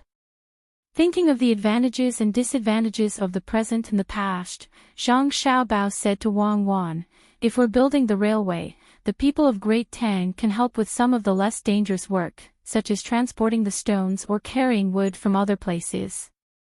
We can choose the stones for construction purposes, or we can use them to make cement. This can be used to offset the wages of the people. As for the people from other places, they don't need to be paid. The Japanese are using technology points to tempt them, and the same goes for the other places. I think that's fine, but with the Japanese dead, we probably won't be able to earn back the technology points. We still haven't settled the debt with them for this matter, and there's also that group of small countries in the southwest that can't be considered countries. Once we're free, none of them will be able to escape." Wang Wan followed Zhang Xiaobao's train of thought and felt that it was feasible. Although it would delay the time of the Great Tang people, once the railway was built, the returns would be great. Hearing the two talk about this matter, Li Longji said, "Xiao Bao, Cuckoo, we can't just ignore the matter of them working together to cause trouble, right? In the past, we would have already sent people to attack them, but now, we need to see what the two of you think. In the past, you were still arguing with the Turks and Tibetans, and you even wanted to launch an expedition to Japan and start a full-scale war. Besides, they weren't forced to this point in the past, and it was equally difficult for them to send messages, so why would they think of working together? The people of Great Tang have become smarter, and they're learning from them." Zhang Xiaobao criticized inwardly. Then, he said to Li Longji, "Cuckoo and I are thinking that we won't take a stand for the time being. We'll pass on the news to them through civilian channels and see how they react. We'll let them know that their plan has failed, but we won't do anything to give them some psychological pressure. Good plan. In that case, we'll continue to lose Zhou and have someone pass on the news to them. We'll loosen the lockdown and lock up the captured people for the time being. We won't be judged or shown in public, and we'll act as if nothing happened. Li Longji immediately understood. The imperial court could not act as if they were angry. If that happened, the other places would send people to shirk responsibility and say that they were unaware and that it was someone else's doing. Then, they would put themselves in the position of being wronged and ask for punishment. The imperial court was in a difficult spot. They could say that they were not going to attack, but if they attacked in the future, they would not be able to pass on the surface. They could say that they were going to attack, but they knew that they could not. If they really attacked, it would disrupt Xiaobao and Cuckoo's overall plan. Wang Ju sighed and said, "It's a pity that my great Tang has too few capable people. Otherwise, it wouldn't matter even if we had to fight an all-out war." Gao Lisha retorted, "The great Tang has no lack of capable people. Any of the generals it sends out will be enough to win. Coupled with the advanced weapons, it's simply impossible to lose a war. But fighting a war will cost a lot of money. At the same time, we can't send out too many elite soldiers. Those who aren't elite can't even shoot properly. In the past, even if we won a war, many people would die. The Great Tang is currently lacking in manpower and can't afford to do that." Exactly. The present can't be compared to the past. Back then, when we fought Tubo, it was Tubo who constantly harassed my Great Tang. In order to defeat them, this is not a question of victory or defeat, but a question of payment and return. My Great Tang can't have too many casualties, but it can't have too few benefits. Xiaobao and Cuckoo already have plans for the Southwest, and they have plans for Japan as well. Once they're carried out, the benefits won't be any less than if we just attacked them, so why should we immediately send out soldiers? They can't compare to Duoshi. My Great Tang's true threat comes from that religious country. Their territory is large, they have many people, and they have many soldiers. Dealing with them is of the utmost importance. If we have the money from fighting Japan, it's better to use it at home. Li Longji understood that Japan was on the verge of being finished. Those merchants the Great Tang had sent over had already occupied all the places they should have, and the Japanese economy had been dealt a massive blow. Xiaobao and Cuckoo would use the least amount of effort to take Japan as quickly as possible. As for the small countries in the southwest, the Great Tang had not sent anyone to occupy them. It was better to act according to the information the two of them had given them. First, they would wear them down and make their hearts uneasy. When they had the time, they could deal with them later. Empress Wang was very interested in war. Rubbing the heads of her son and daughter, she smiled and said, "It's said that the best strategy is to defeat plans. Xiaobao and Cuckoo are exactly like this. They say that they want to subdue the enemy without fighting, but the Great Tang is fighting without fighting. It is not a war of soldiers, but it can still subdue the enemy. In a situation where military force is the guarantee, economic warfare is even more formidable. Using the excuse of helping others to harm them is the best strategy. Xiaobao, Cuckoo, you said that you would take care of Japan this year. What other methods do you have?" Zhang Xiaobao thought for a moment before replying, "I haven't thought about it yet. We'll discuss it later." Seeing that there was nothing else to ask, Li Longji urged Zhang Xiaobao to start cooking. "Think about what to cook first. We will eat later. You made us wait for quite some time. We are already hungry. See, the more you know, the more tired you get. Even if you know something in the future, you have to play dumb. Do you understand?" Zhang Xiaobao said to his brothers and sisters, and then he went to the galley to cook. 2 days later, in the morning, everyone arrived at the southernmost shore of Lake Peng. This place was a mountain. Since they had changed to traveling by land, they naturally had to travel through the mountains. In the past, the officials who were sent to Lingnan had to travel this way. The mountain road was difficult to travel. Many people were tortured to death before they could reach their destination. Some people were chased by an imperial edict before they could reach their destination. Li Longji also had to go this time. However, he was different from the people who were sent to Lingnan. He didn't have to worry about miasma or wild beasts, and he didn't need to be in a hurry to travel. His Jinwu guards had a scale of 3,000 people. Wang Ju's family also sent 500 guards, as well as eunuchs and palace maids. In total, there were more than 5,000 people. In addition to their troops, Zhang Xiaobao and Wang Ju had even more troops. The 9 Children's Protection Team had 1,000 people. Zhang Xiaobao and Wang Wan directly brought along 5,000 guards. In addition to the helpers who were transporting things, the total number of troops was close to 30,000. It could be said to be a mighty force. If it was in the past, it would be a waste of money and manpower. However, now, it was all paid for by Zhang Xiaobao and Wang Wan. When they reached a certain place on the road, the common people wouldn't curse in their hearts. Not to mention that Xiaobao and Cuckoo were here. Even if the two of them weren't that famous, the common people would still be very happy. They didn't need to fork out money. Wherever the troops passed, there would naturally be people in front of them who would build a simple road. For Li Longji, it was a simple road. For the common people, it was a wide road that led to the sky. It would be convenient for them to go out in the future. Moreover, the troops didn't spare the common people.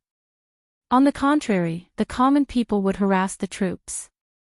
When they knew who was coming, the common people took the initiative to take out the food they thought was good. There were game from the mountains and chickens and ducks that they raised at home. In just 3 days, Zhang Xiaobao and Wang Wan received more than 4,000 chicken eggs, more than 1,000 duck eggs, and nearly 700 goose eggs. Some were salty while others were bland. It was as though they were celebrating the Dragon Boat Festival. Little Bei and the other 11 children also received a lot of ham, bacon, and pheasants. There was even a tiger that was smaller than the Manchurian tiger. It was a South China tiger. It was alive. Nobody knew how the locals caught it. They couldn't refuse it even if they wanted to. The common people stood there with their things and watched the others build the road. Then, the troops came over and looked at them eagerly. They did not make a sound. Some of the things they wanted to give were placed at their feet while others were held in their hands. Zhang Xiaobao and Wang Wan did not refuse anyone. They accepted the gifts that the common people gave them. If the troops were not moving fast, they would even talk to the common people. Little Bei sang a song and danced for the common people. Since they accepted the tiger, they naturally had to treat the common people better. Today was the 6th day on the shore. They were still far away from Luzhou. When it was almost noon, a group of local people appeared on the simple road that had just been built. They stood by the side of the road, holding the household registration documents in their hands and waiting. The household registration was something that people thought of on the 2nd day. In case there was an assassination attempt, in addition to a body search, they also needed to show their identification. Naturally, the people who were building the road in front of them were sent to check. They had to make sure that it was safe. This time, the local people did not bring too many things. They only brought a large cage made of wood. There were 2 black bears in it, and they were still alive. It seemed that the news of the tigers being sent to them had spread. The people here felt that it was not good to send eggs or other things. It would be embarrassing, so they brought something more powerful. When they got closer, they saw someone holding up a banner with the words Send Xiao Bao and Cuckoo Bears written on it. The handwriting was not very nice. With just a glance, one could tell that the handwriting was far from good. When Li Longji saw the words, his expression darkened again. It had been 6 days. Ever since they came to shore, the common people had never given him anything. They were all given to Xiao Bao, Cuckoo, Little Bei, and the others. He was the emperor. He did not believe that the common people would not give him anything when they knew that he was here. It was not that he was greedy. At the very least, he would be happy to receive a gift. Xiao Bao, this isn't good. You're always accepting gifts from the common people. What do you expect the common people to do? Don't think that the common people's gifts are nothing just because you're rich. However, to the common people, these gifts are enough to last them many days. If you accept them, what are they going to eat? Li Longji could not tell the people who gave the gifts, so he told Zhang Xiaobao. Zhang Xiaobao knew what Li Longji was thinking. It was probably because he did not receive anything. He looked at the 2 bears in the cage and said, Your Majesty is right. A few days ago, we accepted their gifts. We arranged for people to dig a canal for them, repair their houses, and clean up the roads in the village. We also gave them candy and other things. However, they gave us too little. Last time, there were many people in the village, more than 100 households. In return, we gave them dried fruits and other things. Now that there are 2 bears, there are only 31 households in the village. It was not easy for them to catch 2 bears. If they really sold them, it would be enough for their village to live a good life for a year. Therefore, it is not enough to just repair their houses and give them dried fruits. It is not good to give them money. Your Majesty, please think of a solution. I will do it. It's not like they are giving it to me. What can I do? Whoever accepted the gifts can give me ideas. Otherwise, don't accept them. Li Longji was like a child at this moment. Yes, Your Majesty is right. We have to give them something. What should we give them? I accepted their gifts. They are really too much. Why do they have to give it to us? Give it to Your Majesty. Your Majesty will think of a good solution when the time comes. Zhang Xiaobao deliberately angered Li Longji. Empress Wang, who was beside him, came down from the pole and said to Li Longji with a smile, Your Majesty, the commoners feel that you are of noble status and have seen everything. Naturally, they look down on the gifts they gave. Xiao Bao and Cuckoo are different. They are not yet in their 20s. No matter what, they are still children. Xiao Bei and the others are even more so. Think about it, the commoners must feel that you eat well in the palace, live well, and use good things. If they give you some eggs, they are looking down on your status. Can you be short of money? I am not short of money, but Xiao Bao and the others are short of money. The commoners know that I am the emperor and eat and drink well. Do you think that Xiao Bao and Cuckoo have reached the point where they do not have enough to eat? Do you believe it? If the commoners really think so, I will admit that the Zhang family and the Wang family are the poorest families in the Great Tang. They are so poor that they only have money left. Li Longji said angrily. He just could not understand why the commoners did not give him anything. Xiao Bei hurriedly jumped over from the side and said to Li Longji, Uncle Emperor, I think it's because the commoners think that your status is too high, so they don't dare to give you anything. That's called tribute. Tribute is controlled by the local government, so how could the commoners dare to do so? If you don't believe me, just wait. I'll go and ask. After saying this, Xiao Bei ran over. From a few feet away, she looked at the black bear in the cage and found a boy who was 2 or 3 years older than her. She asked, Did you write this? I am Zhang Xiaobai. The boy was very strong. With one look, one could tell that he did not lack nutrition. His face was rosy and he was wearing clothes made from the fur of an unknown animal. Just a moment ago, she was standing there like an adult with a bow hanging from her shoulder.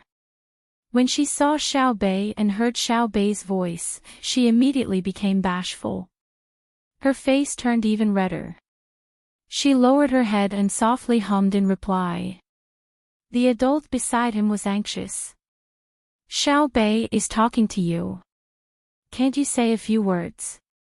This prodigal child could be considered the king of children in the surrounding villages. He was very capable and efficient, but now, he did not know how to speak.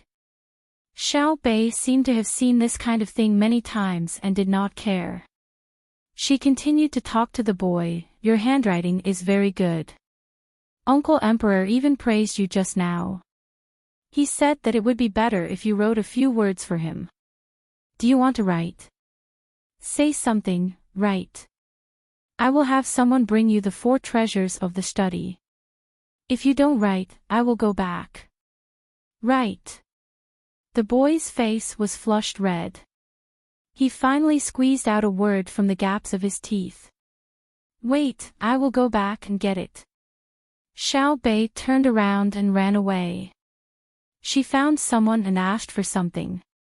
She had someone bring a board over and grinded some ink for the boy to write. Li Longji also came over and looked at the words on the scroll.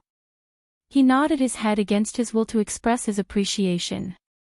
In his heart, he was thinking that if his own child could write like this, he would have to beat them to death to vent his anger. Even Pan, or learning to write her own name with a pencil, was better than this. AI. It's good that he can write. It's not like he didn't know how to write in the past. I can't compare all children to the children taught by Xiao Bao and Cuckoo. Li Longji thought to himself. The boy became even more nervous. His hand trembled as he held the brush. He looked at the paper and asked Xiao Bei, "Write, what should I write?" "Write whatever you want. In any case, this is for Uncle Emperor. Write whatever you think of His Majesty." "Don't worry, Uncle Emperor is very kind." Xiao Bei consoled. To her, there was nothing to be afraid of. The only thing she was worried about was the disappointed expression on her brother and sister's face. However, she had never seen her brother and sister disappointed in her before. Even if she did something wrong, her brother and sister would still be very happy. The boy took a deep breath and closed his eyes to calm himself down. Only then did he manage to control his trembling hand and write on the paper. The real emperor, live a long life and never die. There was a 100 in front of the 10,000 character, but the boy had drawn a slash to indicate that the character he wrote wrongly didn't count. After he finished writing, the boy raised his head and looked at Li Longji worriedly before he even put down the brush. Li Longji was stunned. He had thought about many things, but he didn't expect the boy to write these few words. He thought that the boy would write something like, "The country will last forever." If it was Xiao Yuan who wrote it, he would probably write a magnificent essay. However, these few simple words left him speechless. This is the real emperor. It's not fake, right, Uncle Emperor? Xiao Bei said to Li Longji as she blew on the paper, trying to dry the ink. That's not what I meant. What I meant was, I was thinking of a good emperor. I don't know about other emperors. I haven't seen the previous emperors, but the current one is good. The boy hurriedly explained. Good words. Reward. Li Longji personally picked up the paper and blew on it. After it was dry, he carefully rolled it up and stuffed it into his clothes. To him, eggs and tigers couldn't compare to a few words written by a child. The child didn't have time to prepare and wrote whatever came to his mind. To be able to obtain the approval of a child was the best gift. Someone immediately brought over a large pile of things and placed them in front of the boy. Li Longji also began to chat with the boy, asking about his family, his studies, and so on. Zhang Xiaobao watched from afar. He turned to Wang Wan and whispered, "Do you see that? This is true glory. It's more than 2 times better than the emperor of your time. Would the commoners care whether the emperor of your time died or not? You can find a random child and ask them what they want to say to the emperor. They definitely won't say that they hope that the emperor will never die. Aren't you with me? It's different. It's an imperial system now, and we weren't one back then. Otherwise, there would be people who care about us as well." Wang Wan glared at Zhang Xiaobao. "Don't lie to yourself. If the emperor of our time died, would there be anyone to send him off on the streets? Furthermore, it was an era where one's ashes didn't even dare to write their real names. Could it be that old Zhou was the emperor of an imperial country? Of course, it's not his fault. Everyone lives for their own ideals. Some people's ideals are just to reach the top, while others want to do something for the commoners. I feel that I'm more noble in comparison." Zhang Xiaobao curled his lips. At this moment, he truly felt that Li Longji was worthy of respect. "Then what do you mean by that?" Wang Wan asked. "What I mean is that we have to make little Li's life more comfortable in the future. If he wants to travel, we have to support him. Let alone playing in the Great Tang, even if he wants to go to South America, we have to find a way to satisfy him. We have to constantly use various methods to sing his praises. On the day he dies, we have to build a huge grave for him and write down the events of his life. For example, when he goes to a place and someone writes a piece of calligraphy for him and gives him 2 eggs. One is salty, the other is bland. This will make the future emperor feel pressured. Eggs aren't that delicious," Zhang Xiaobao said to Wang Wan sternly. However, his words were not serious. What did he mean by a huge grave? "I think you're just salty. South America. Do you want to take him to the moon for a spin and feel the temperature and environment there?" Wang Wan rolled her eyes at Zhang Xiaobao and said, "That's fine too. I want to go there too. I want to bring back 2 stones and sell them for a lot of money." While Zhang Xiaobao and Wang Wan were bickering, Li Longji had finished talking to the boy. He praised him a few more times and seemed very happy. He encouraged the boy to study hard so that he could do more things after learning the skills. Turning his head, Li Longji waved at Zhang Xiaobao and called him over.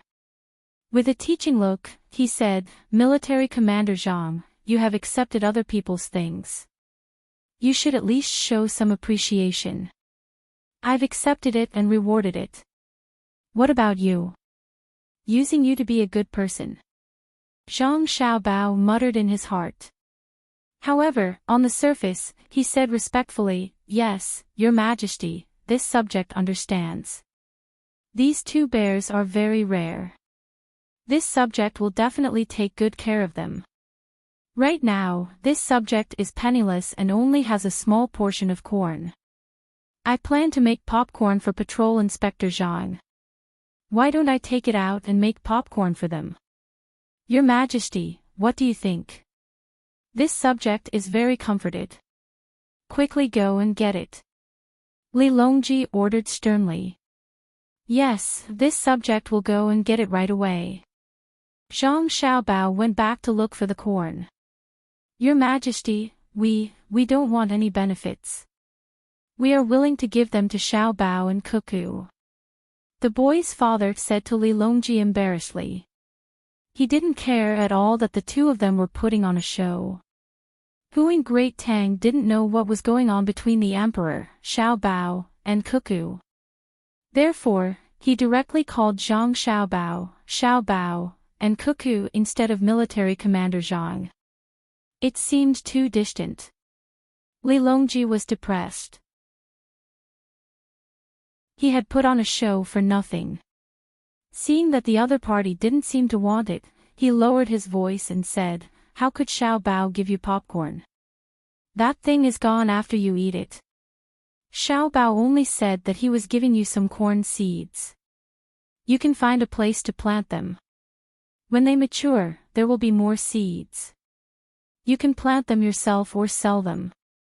They are very valuable. If Xiao Bao really said that he was giving you some seeds, what would other people think? There are too few corn seeds in Great Tang. Many officials don't have any at home. If he said that he was giving popcorn, no one would say anything. Understand? When Li Longji was speaking, he didn't care about his identity as the emperor and winked at the other party. This person was stunned. Then, he nodded happily and said in a low voice, "Understood. Xiao Bao is really smart. Thank you, Your Majesty. There's no need to thank me. After all, I am very happy that you are giving me something." Li Longji's voice was very loud. When Zhang Xiaobao, who had returned with the seeds, heard this, he knew what Li Longji meant. He reckoned that in the future, there would be commoners who would start giving Li Longji things. Too stingy, calculating with commoners. Chapter 1107. Just as Zhang Xiaobao had guessed, 2 days later, when the procession passed by another village, the villagers came to deliver things, including a gift for the emperor. 2 hens, which were still laying eggs, were held in the hands of the villagers and were cooing. Compared to the gifts given to Zhang Xiaobao and his family, the number of gifts was much less. It should be because the villagers felt that the emperor could not eat too much, so the emperor ate better food than the ones given to him. Unlike Xiao Bao and Cuckoo, the emperor was thrifty and used the money he saved to give to the people. Regarding this, Li Longji was quite satisfied. It was a little less, but it could be considered an improvement. It was better than nothing. He happily returned a bolt of silk to the villagers, which was worth enough to buy 100 hens. He ordered someone to bring 2 hens and called for Zhang Xiaobao. He said to Zhang Xiaobao, "Then go. I want to eat chicken stewed with mushrooms tonight. Add more potatoes. This is a hen, not a chicken. It's okay to give it to my mother. It's good for her body." Zhang Xiaobao corrected him. "It's a small hen. Haven't you seen a bigger hen?" Li Longji stared at him. "I have. Okay, I'll cook. Don't blame me if you eat too much. The potatoes are not good potatoes. They have already sprouted. I originally planned to give them to people who need them. I'll dig up the place where they sprouted and find a nearby village to plant them. The rest of the place is for eating." Zhang Xiaobao took the 2 hens, who did not know what kind of fate they would face. After leaving these words, he turned around and cleaned up. In his heart, he was cursing. Eating chicken stewed with mushrooms on such a hot day, this is a northeastern dish, okay? Eating it in the winter is to nourish the body. If I put a ginseng in it, it will make your nose bleed. Li Longji was very knowledgeable. He called out to Zhang Xiaobao's departing figure, "Don't put anything else in it for me. I believe in your skills. I believe that the taste of the potatoes will not be bad. Torment me. Go ahead and torment me." Zhang Xiaobao continued to curse in his heart. Sprouted potatoes were not easy to cook. There was not enough flour, and the hens needed to be stewed for a long time. He could not put the potatoes together with the hens. Otherwise, the potatoes would be gone. Zhang Xiaobao could only increase the process. First, he steamed the potatoes. When the hens were almost cooked, he put the potatoes in. Hens were oily, and when cleaning them, they had to remove the oily parts. Normally, when eating in the Northeast, they would eat oily meat, just like how Russians like to eat butter to resist the cold. During dinner, Li Longji invited Empress Wang, Wu Huifei, and the 11 children to taste the fruits of his victory. When Xiao Bei saw the stew, she looked at the cool clothes she was wearing. Her eyes widened and she turned her head to look for her brother. What she meant was, "Brother, what are you trying to do? Eat his sister to death?" Pan and her brother smelled the strong aroma. It was so strong that they felt disgusted. They also tried their best to hide back. Their eyes were filled with fear. Fortunately, Zhang Xiaobao was well prepared. Other than a large pot of stewed chicken, the rest were cold plates. There were also wild vegetables that he asked people to dig up. He blanched them and dipped them in bean sauce to balance the chicken. When Li Longji saw the vegetables, he also found it difficult to swallow. After hesitating for a moment, he still picked up a piece of meat and said, "Eat, it's good food. Eat all of it." After eating a mouthful, he did not want to eat a second mouthful. It was already hot and stuffy, so eating big mouthfuls of meat was a test for people. After taking another bite of the potatoes, Li Longji saw that the other people did not touch the meat in their plates. He muttered to himself, "Usually, the people here can't eat pine mushrooms, right? Why don't we share it with the people and send it over?" They did not eat much of the food in the pot. Moreover, not everyone reached out their chopsticks at the same time. They did not salivate, so it was reasonable for the emperor to give it to them. "Take it away and send it to the back. I'll cook 2 more dishes." Zhang Xiaobao already knew that the people could not eat, and they usually did not lack meat. "No need. The cold dishes are the same. The main dishes you prepared are." Li Longji did not want to continue tormenting Zhang Xiaobao, so he looked at the cold plates on the table and asked for the main dishes. "Noodles with water, or rice with water?" Zhang Xiaobao asked. Without waiting for the others to answer, he immediately ordered people to prepare. Soon, the rice with water was served. Only then did the little guys start to eat. When the people were eating, the bodyguards and other people also took turns to eat and rest. When the stewed food was sent to the people, it was not cold yet.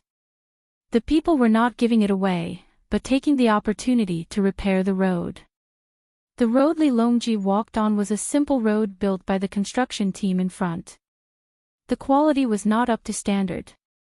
When the main team passed by, the road behind them was trampled until it was uneven. Some of the teams at the back were in charge of filling the holes. The people were also helping at the back. They found stones to press down the road. Even if it was a simple road, they could not build it themselves. Now that the road was solid, they were not afraid even if it was raining. At most, they would just fill in some places with stones. In the future, even if the others did not build the road for them, they could always use it themselves. Under the premise that they did not need to use the national treasury and the money of the local people, it was not a bad thing for the emperor to go on an inspection tour.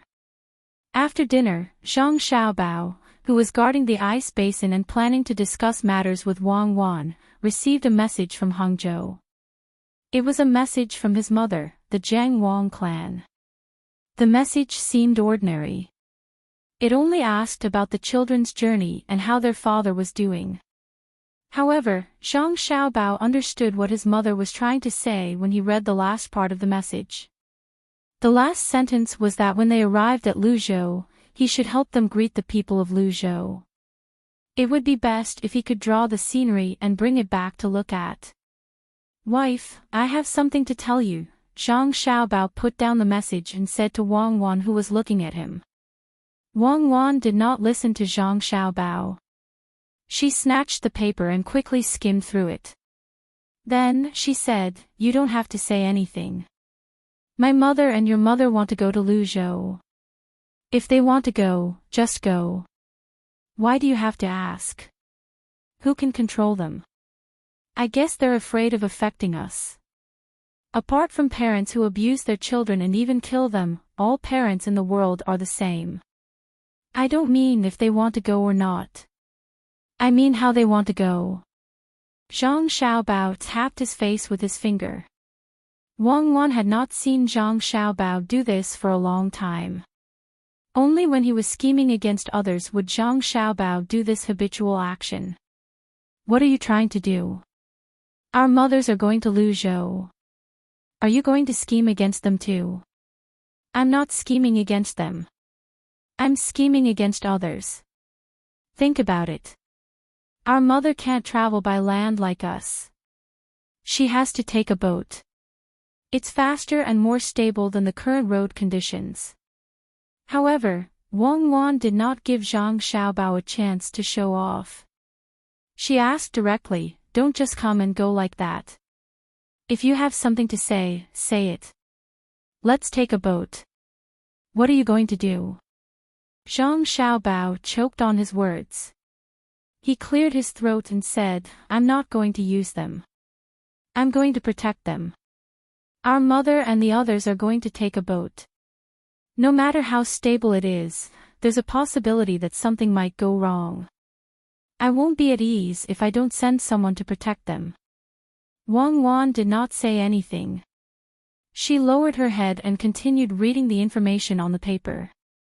She seemed to be studying her mother-in-law's ability to organize her words. At the very least, she was better than her mother. If her mother was the one who told her the news, she would have directly mentioned Luzhou. She would not have been tactful enough. Zhang Xiaobao waited for a while. When he saw Wang Wan was not cooperating with him, he had no choice but to continue. Speaking of protection, how can I just tell you how many people I'm going to send? It doesn't make a difference whether I tell you or not, right? Wang Wan read the information again. Zhang Xiaobao said, so, I've come up with an idea. Take a guess. What a bad idea. Are you going to tell me or not? If you're not going to tell me, I'm going to sleep. I'm sleepy. Wang Wan yawned. My idea is to send a group of people from other places. Take a guess. Forget it, there's no need for you to guess. I'm going to ask Lu Zhou to deploy a fleet of gunboats to meet them. Our mother can't go to Lu Zhou empty-handed. We should prepare more gifts, such as rice and noodles from other places and other local specialties. Therefore, a large number of resources have to be gathered at Jiangnan's east as soon as possible. Our logistics department has to be mobilized as well. We have to be fast. Otherwise, by the time we reach Luzhou, my mother and your mother will still be in Hangzhou. We might as well not go there, right? When Zhang Xiaobao saw that Wang Wan did not have a tacit understanding with him, or rather, she knew him too well, he could only think of ways to attract her with his words. He wanted to show his cleverness in front of his wife. Wang Wan finally played along. She asked, is there anything else? Yes. Zhang Xiaobao nodded happily. Luzhou, I think we need things from Jiangxi Province, Lingnan Province, and Northern Hebei Province the most. It'll take too long to transport from the other two places. Northern Hebei Province is directly connected to the sea. What do you think of transporting things from there? Zhang Xiaobao acted as though he was concerned about Lu Zhou as he asked for his opinion. Wang Wan and Wei Wei smiled. All right. What do you think we can give them in the northeast? Ginseng. Mink fur. Wula grass. Deer antler. Are you worried that Lu Zhou's people will be cold? The cold wind in summer is bone-chilling. Should we send them tonics? Why don't you make chicken stew with mushrooms for them? I'm sure they'll be very happy. Ah. Zhang Xiaobao was surprised. They'll be happy. After all, I made it myself. You said not to send them anything for the time being. There are hazelnuts and pine nuts in the northeast. We picked a lot of them last year. Although it's not the season yet, we can send people to pick them up. Maybe we'll be surprised. The local people are busy now, and it's not good to ask them to work. Let's send the army. The local army has been training. What do you think of transferring troops from Yu province in the southern part of Hebei province? What do you think?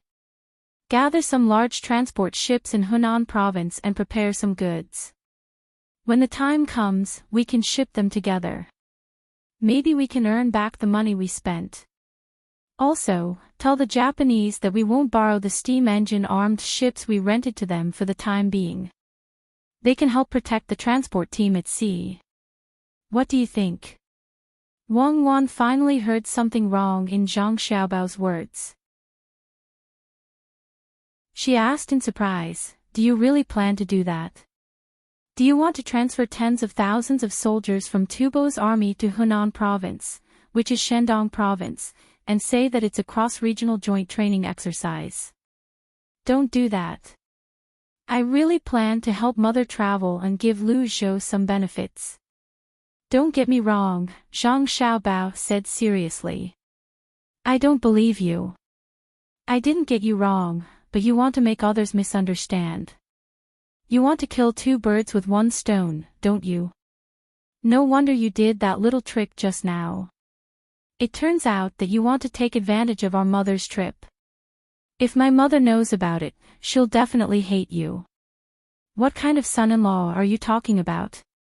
Wang Wan rolled her eyes at Zhang Xiaobao. "Where can you find a son-in-law like me? Don't be in a hurry to criticize me. Help me perfect it. Come on, when you go to bed later, I'll tell you the story of the wolf and the lamb."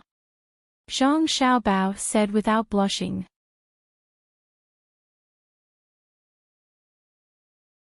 Chapter 1108. The next morning, after breakfast, Zhang Xiaobao and Wang Wan came to discuss this matter with Li Longji. Wang Wan was not in charge of using Yozhou's soldiers. In theory, she was only in charge of her own servants and the soldiers of Bohai Sea's commander-in-chief's office. She and Zhang Xiaobao were still regional commanders. As for the soldiers of other places, although they would not dare to disobey her if she wanted to mobilize them, there was something wrong with the procedure. "You want me to mobilize Yozhou's soldiers to gather hazelnuts and pine nuts? Then, you want me to send them to Lu Zhou as gifts? Let me confirm. Is that what you mean?" Li Longji was confused when he heard Zhang Xiaobao's words. He looked at Zhang Xiaobao in surprise, trying to see if he was sick. Zhang Xiaobao smiled honestly and nodded. "Yes, that's right. Did your Majesty agree?" Li Longji assessed Zhang Xiaobao once more before continuing. "Xiaobao, I won't say anything about your use of the army, but if it's really useful, feel free to use the soldiers of Great Tang. Even if it's my Chamberlain of Imperial insignia, feel free to mobilize them at critical moments. However, don't you think your reason is a little too far-fetched? You're the regional commander there, but you don't use your own soldiers and insist on mobilizing Yozhou's soldiers. You even want to gather pine nuts. Do you think you're joking with Xiaobei?" "No, my soldiers are still training.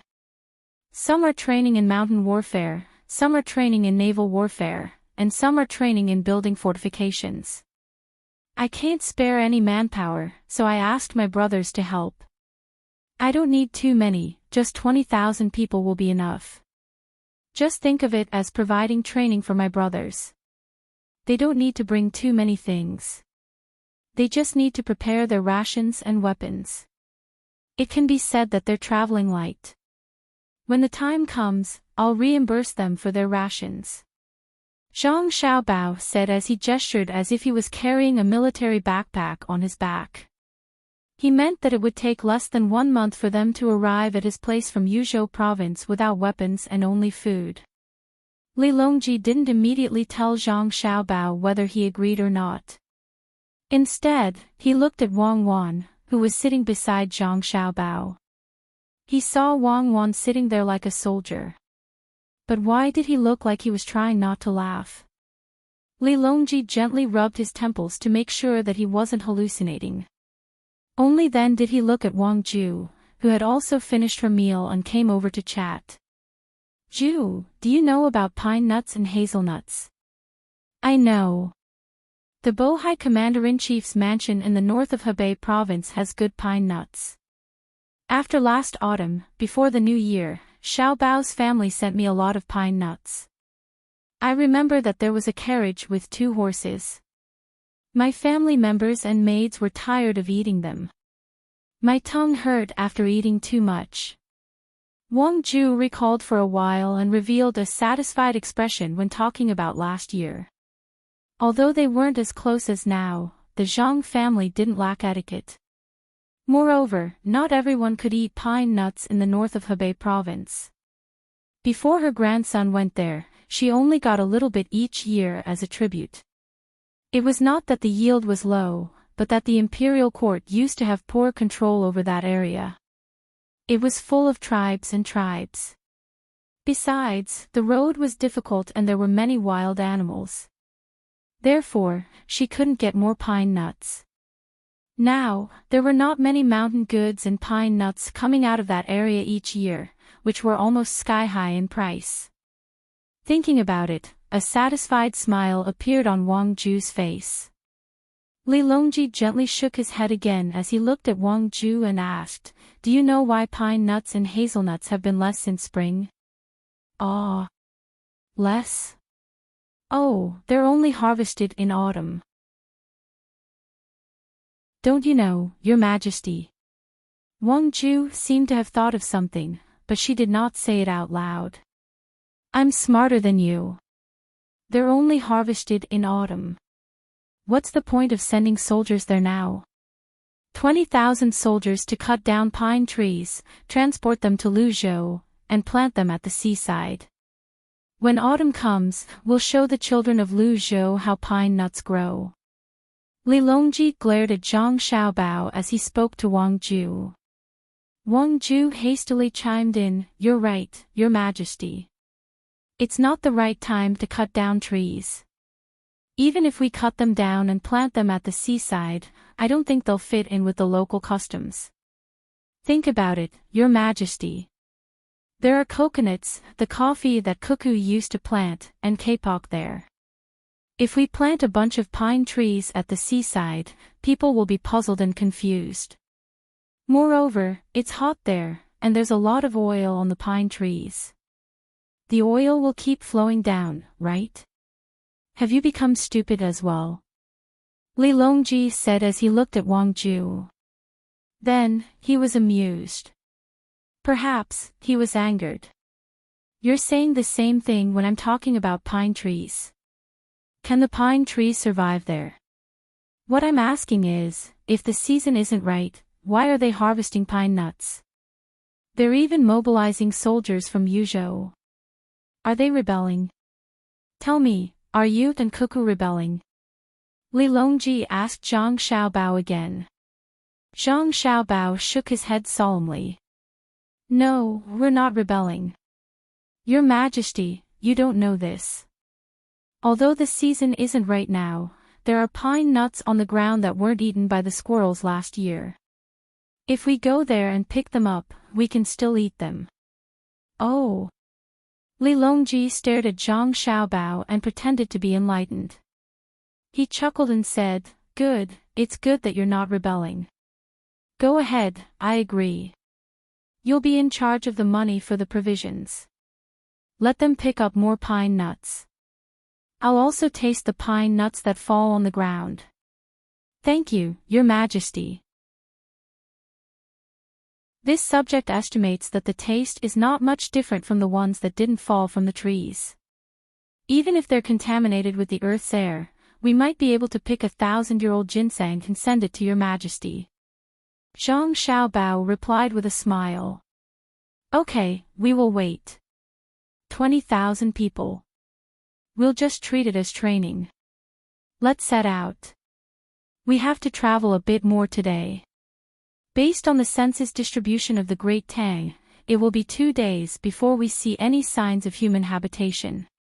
The earlier we see people, the earlier we can ask about the local situation. Li Longji narrowed his eyes and spoke as if he really supported the idea of picking up pine nuts. Wang Ju was confused. Why were the emperor and his subjects speaking like this? One found a very lame excuse, while the other supported the idea despite knowing that it was wrong. Were they both sick? Either they were sick, or they were sick. If they were sick enough to need an injection, they would need an intravenous drip. Otherwise, they might see some celestial being crashing down from the sky. Anything was possible.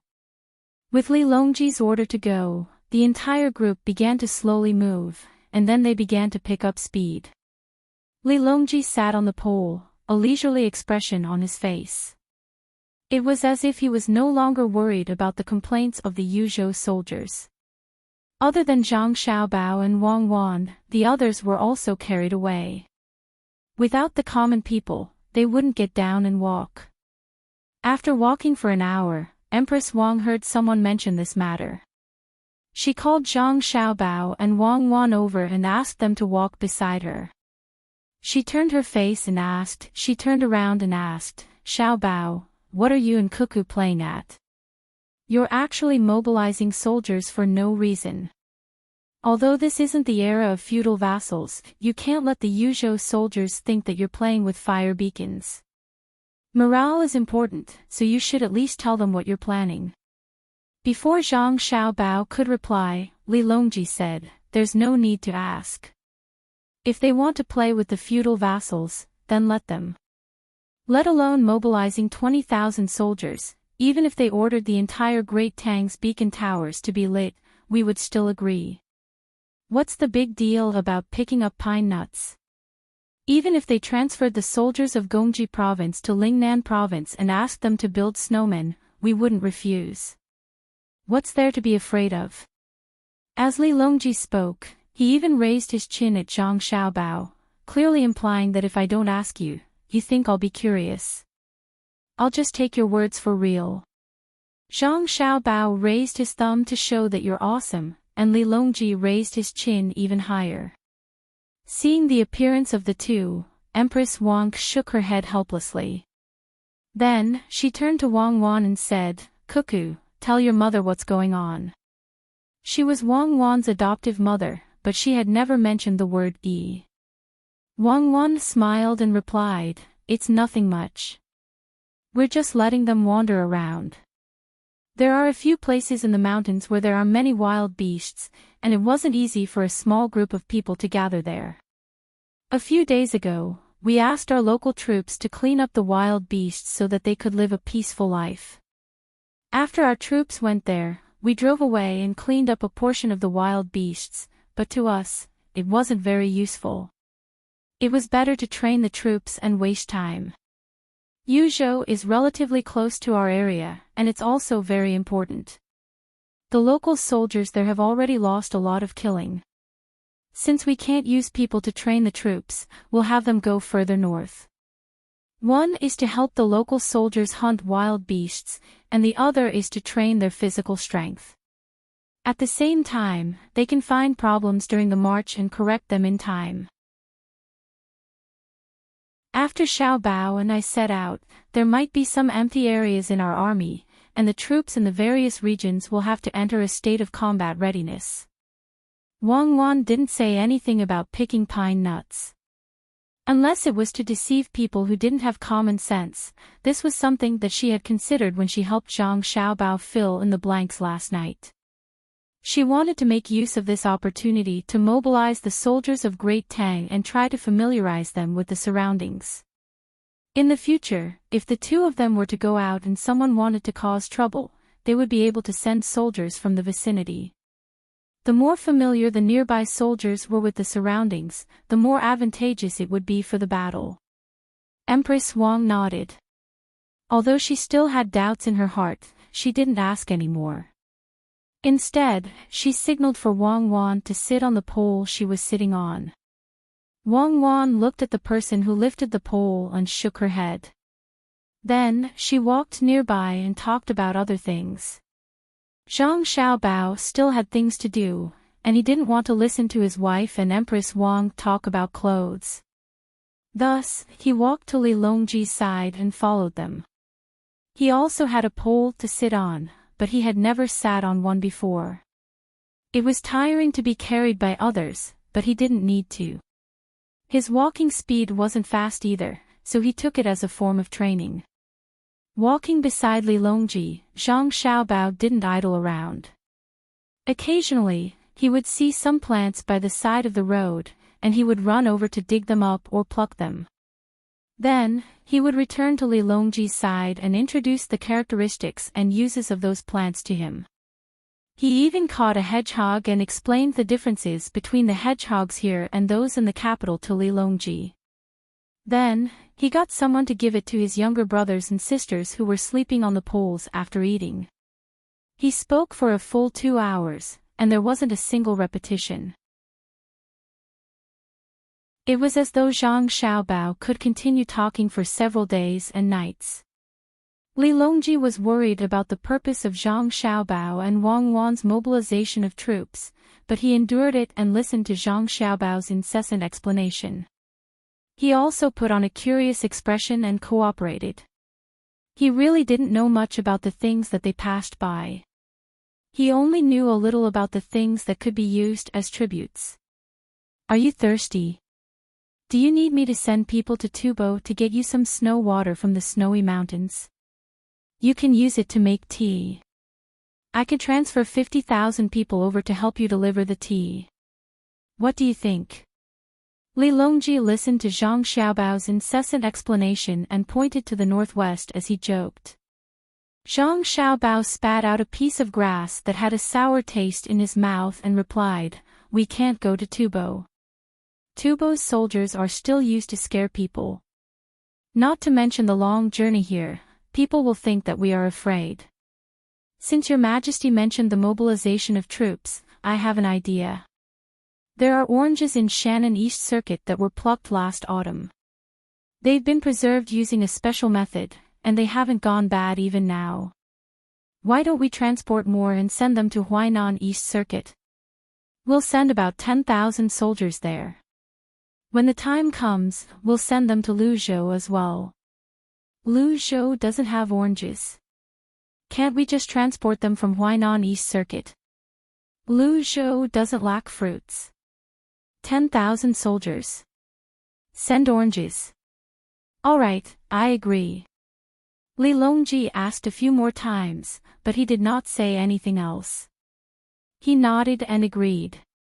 He was letting Zhang Xiaobao do whatever he wanted. After all, Zhang Xiaobao would not rebel. Zhang Xiaobao was still finding excuses for himself. He said, oranges from different places taste different. For example, the oranges from Hunan Circuit are sweet, and the oranges from Jiangnan East Circuit are sweet. Isn't that obvious? I've learned something new. As it turns out, the ancients were wrong when they said that Huainan was the orange and Huaibei was the orange. The oranges from the north are sweeter than the oranges from the south. I'll have someone write this in the school book so the children can understand it. Is there anything else? Go on, I'll definitely agree. Li Longji chuckled as he played along with Zhang Xiaobao. Zhang Xiaobao smiled as well. It's true, Your Majesty. Indeed, there's something else I need to do. To be honest, the reason I've asked someone to send the items to Luzhou is because I received a message from my mother last night. She wants to go to Luzhou. I've thought about it and decided that it's not good to go empty-handed. Hence, I'll have to bring more things for Luzhou. It doesn't matter how expensive the items are, they're just a token of our sincerity. At the same time, to ensure my mother's safety, Luzhou's fleet has been stationed there to guard against her. I'll have to mobilize more of my family's logistics to transport the items to the seaside. I don't have a choice. Time is tight. My mother has to be there by the time we reach Luzhou. Otherwise, I'll be worried. Do you understand, Your Majesty? Oh. Li Longji's interest was piqued. He looked at Zhang Xiaobao and asked, "You're saying that you and Cuckoo are going to mobilize a lot of people to prepare the items for Lu Zhou? All of them are going to move quickly to the seaside. In fact, they're going to include the various armies as well." "That's right. Some of the people are busy farming, and some are busy working. If we let the people work, it'll cost us more. Moreover, we'll be delaying their work. Since the soldiers have nothing to do, they'll just take it as a form of exercise. Just like what I'm doing now." Zhang Xiaobao pointed at his legs. What he meant was, "You're sitting while I'm walking. It's been almost 4 hours. Shouldn't you slow down? I still have to cook lunch for you." Li Longji clearly did not care if Zhang Xiaobao was tired or not. He turned away and closed his eyes to think for a moment. When he opened his eyes again, he said to Zhang Xiaobao, "You're a good person. It's no wonder Lu Zhou only knows about the Zhang family and the Wang family. As it turns out, stop, you can't say that. The people of Lu Zhou know about your majesty. Moreover, they always praise your majesty. You can't accuse me of being disloyal. If this was in the past, I would have had my family confiscated and exterminated." Zhang Xiaobao interrupted Li Longji's words and grumbled. "Now, it's also a crime of confiscation and extermination. You and Wan are putting on a show to tell the Japanese that you're going to beat them up. You're going to confiscate their homes and exterminate their families." Li Longji said with a chuckle. Zhang Xiaobao shook his head and denied, "No, there's absolutely no such thing. I'm just sending gifts to Lu Zhou and tormenting the soldiers of my dynasty. If we attack Japan, I have to withdraw our people from Japan first. Otherwise, if we attack them, they will kill our people as soon as they see that we're fighting. Who can I complain to then? Oh, right, I've discussed with Cuckoo yesterday. We'll temporarily stop the ships we're leasing to Japan as long as we can contact them. We're willing to pay compensation for the breach of contract. For the sake of my mother, money is a small matter." "All right, I understand. You continue to torment them. In order not to let the Japanese misunderstand, it's best if you contact them first. Tell them that you really sent people to the Commander-in-Chief's office in Bohai Sea to pick pine nuts, and that the fleet was really there to protect my mother. Tell them that I'm not going to attack them. I'm busy with my own business, and you can continue with your own business. For example, I believe that the Japanese will definitely believe you." Li Longji had a wicked smile on his face. He no longer had the usual solemnity of an emperor. He cooperated with Zhang Xiaobao, and the more he spoke, the happier he became. Zhang Xiaobao also had a wicked smile on his face. He chuckled at the same time as Li Longji, causing Empress Wang, who was standing at the side, to be very surprised. The speed and amplitude of the carriage carrying Li Longji were obviously different from before. The 4 golden guards carrying Li Longji lowered their heads and looked at the road, as though they did not hear Zhang Xiaobao and Li Longji talking. "Hee, if I don't hit them, they will definitely believe me. Hee, is there anything else?" Li Longji laughed wretchedly. With a straight face, he asked Zhang Xiaobao. Zhang Xiaobao was stunned. He opened his mouth and shook his head. "No, I'm just helping my mother. Even if the Japanese believe you and don't hit them, I don't believe that you don't have a backup plan. You're going to cook lunch. I want to eat an all-fish banquet. 48 fresh saltwater fishes, not one less. The saltwater fishes in the mountains are even more delicious." Li Longji reverted to his emperor appearance and ordered Zhang Xiaobao. "Your Majesty, how can you bully a child like this? Unless it's a celestial mountain and the weather is hot, you can just eat a few cool dishes for lunch. Xiaobao, tell me quickly, don't let His Majesty bully you." Empress Wang advised when she heard Li Longji's voice. Why don't we send someone to buy saltwater fishes there? Apart from the saltwater fishes, the local specialties are quite good as well. We'll ship them back and leave them in Lu Zhou's hands. When we return to the capital, we'll ship them to the capital and sell them there. We've spent a lot of money on this trip. If we can make up for it, it's better than nothing. Moreover, the lives of the people there aren't easy. Send a report and ask Lu Zhou to send someone to discuss the construction of a smelting factory there. We'll help them if we can. Zhang Xiaobao pointed in the southwest direction as he spoke to Empress Wang. In truth, he was speaking to Li Longji. Li Longji nodded in satisfaction and said, I'm relieved to hear Xiaobao's words. Our neighbor is in trouble, and we can't not help it. I agree. I won't eat saltwater fishes for lunch. Is there anything else? Yes, there's nothing else, Zhang Xiaobao replied. Nothing else? If there's nothing else, I want to eat the specialties of the Southwest for lunch. There are 48 dishes. I want to eat them. Li Longji suppressed his laughter and said to Zhang Xiaobao. Your Majesty, you have to be reasonable. You can't do this. Zhang Xiaobao was happy to tease Li Longji as well. Reasonable? Have you ever seen an emperor being reasonable? As the saying goes, if the emperor wants his subject to die, the subject has no choice but to die. How can there be such a saying? Li Longji said. Wei Wei swayed her body. She looked as though she was saying, what can you do about it? As the saying goes. Is that a saying? Zhang Xiaobao inwardly criticized Li Longji for being uncultured. Then, he said, Your Majesty, if you want to eat the specialties of the Southwest, it's simple. When we're helping them, we'll buy them from the Japanese. The Japanese have boats that go out to sea to catch fish in the Southwest. We'll buy them back while we're at it. The sea route isn't too far away. The Japanese can row their boats diligently. Moreover, they have the help of our first-generation steam engine boats. We'll help them transport the people who buy the things over. After they're done, they can just board the boats and come back. Li Longji nodded and said, That's right. We won't eat their food for lunch. You can just make 2 dishes. Is there anything else?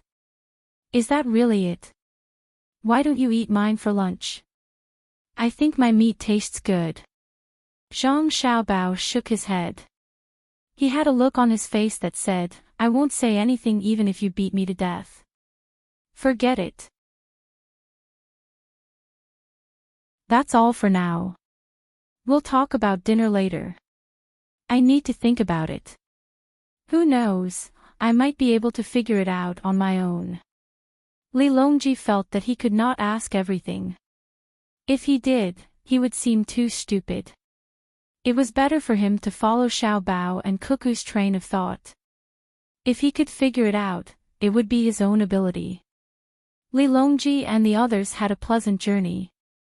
Moreover, they could joke and joke along the way. They also ate the local specialties and wild game that they passed by. They were gradually getting closer to Lu Zhou. However, when Zhang Xiaobao and Wang Wan came up with the idea of helping their mother's safety and bringing something to Lu Zhou, some of them were displeased. Takashita Junichiro had been keeping an eye on his country's plan to work with several other countries to secretly sabotage Tang. He was aware of this plan from the very beginning. However, when he wanted to participate, the other party did not allow him to do so. They said that he had always failed and had never succeeded in scheming against Tang. When the dissatisfied Takashita Junichiro found out about this plan, he suddenly had a strange thought.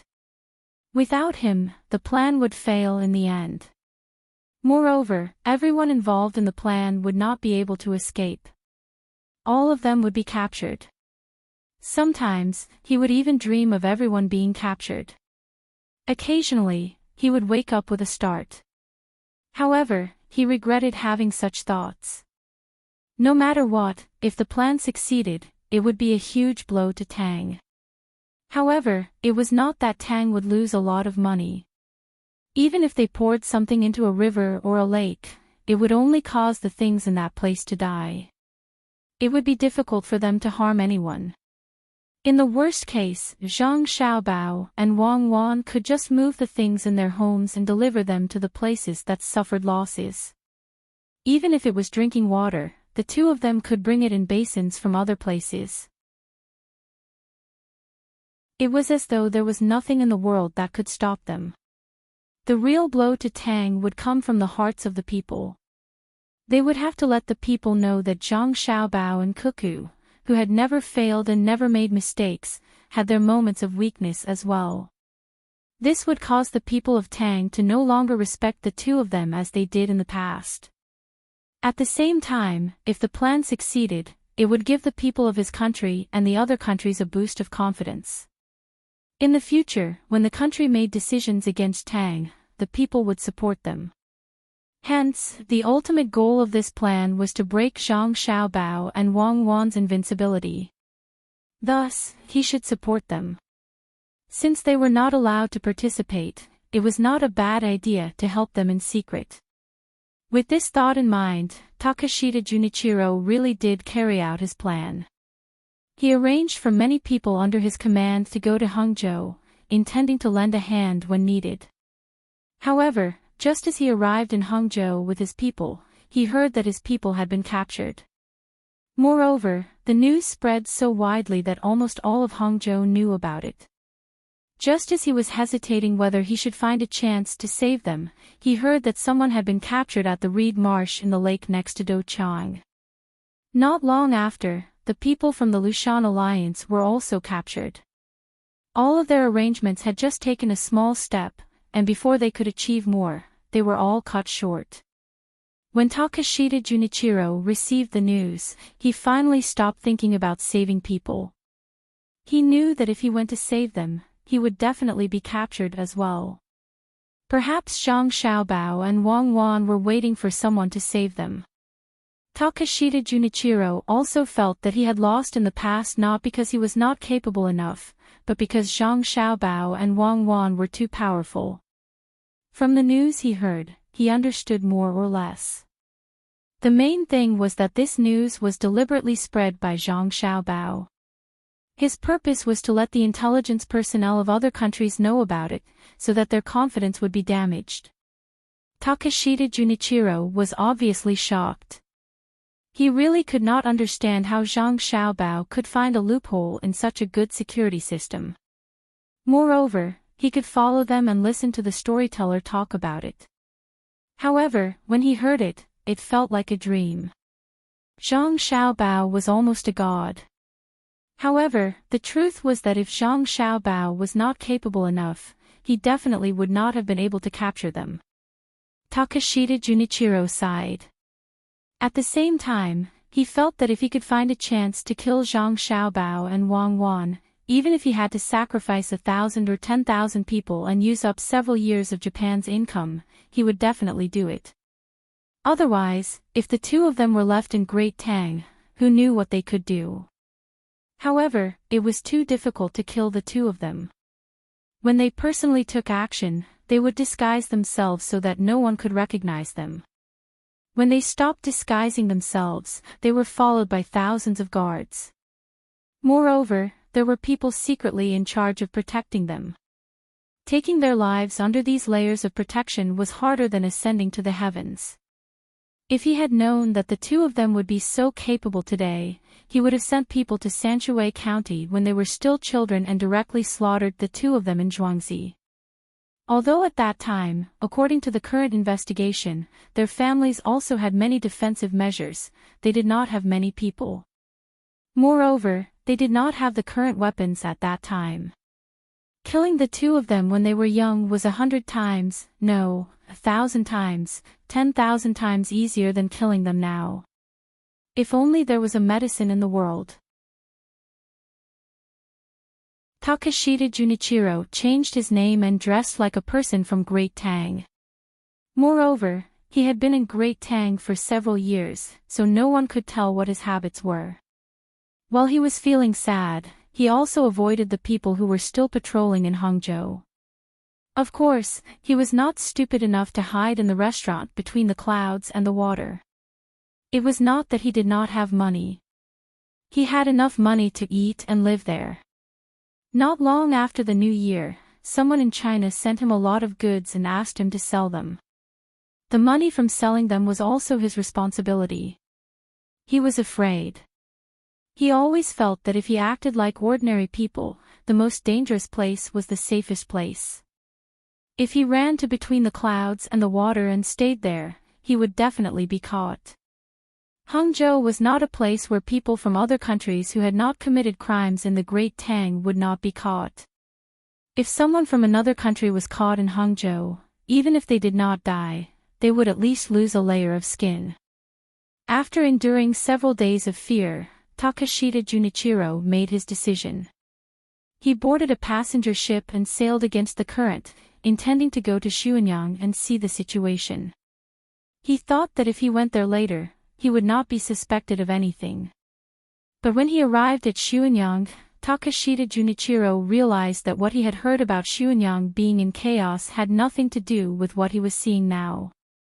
Xuanyang was in chaos, but it was not a riot. It was the kind of chaos that came when people were busy. Many people were coming and going, and all of them had smiles on their faces. Nothing bad had happened. The feeling it gave was that it was thriving. Takashita Junichiro muttered, could this be another skill of Zhang Xiaobao and Wang Wan? If this were his own country, and a place like Xuanyang was in a similar situation, it would take at least 1 or 2 years for it to recover. Moreover, it hadn't even been half a month yet. Seeing this person bustling about, he seemed to give off an even more ambitious feeling than Xuanyang had in the past. He had understood this from the intelligence reports he had gathered, and he had personally experienced it once. Zhang Xiaobao and Wang Wan did not care about anything happening in the Great Tang. Whenever there was a man-made or heaven-sent disaster, the two of them would be able to resolve it in a very short amount of time. At the same time, what was even more shocking was that after each disaster, the situation in that place would be better than before the disaster.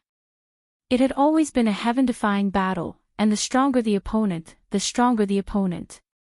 With this helpless thought, Takashita Junichiro decided to take a good look at Xuanyang and stay a few days to understand how they had changed so that he could send this information back to his country so that his country could learn from them.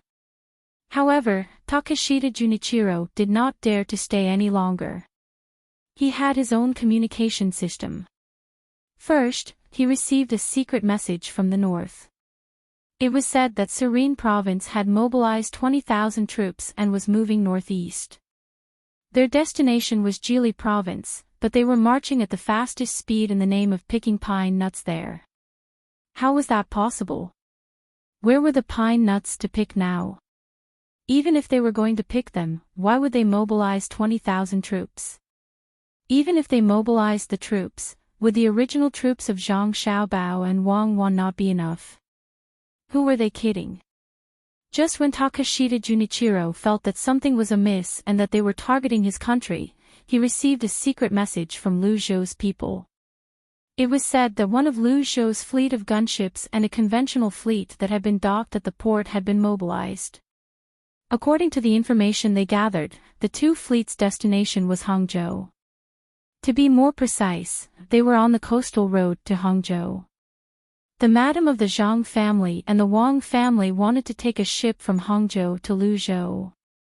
Hence, the two fleets were tasked to protect her.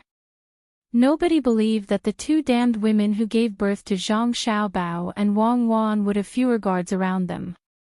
If that were the case, they would have been killed by the people who worked together. Was there a need to mobilize two fleets? If they were here to protect her, why were the gunships deployed? Who did not know that Lu Zhou's navy was the most elite force in Great Tang? Perhaps they were here to attack their own country. While Takashita Junichiro was feeling fearful, he received news from other places. It was said that tangerines were being sent to Huainan by the army from the east of Shannon.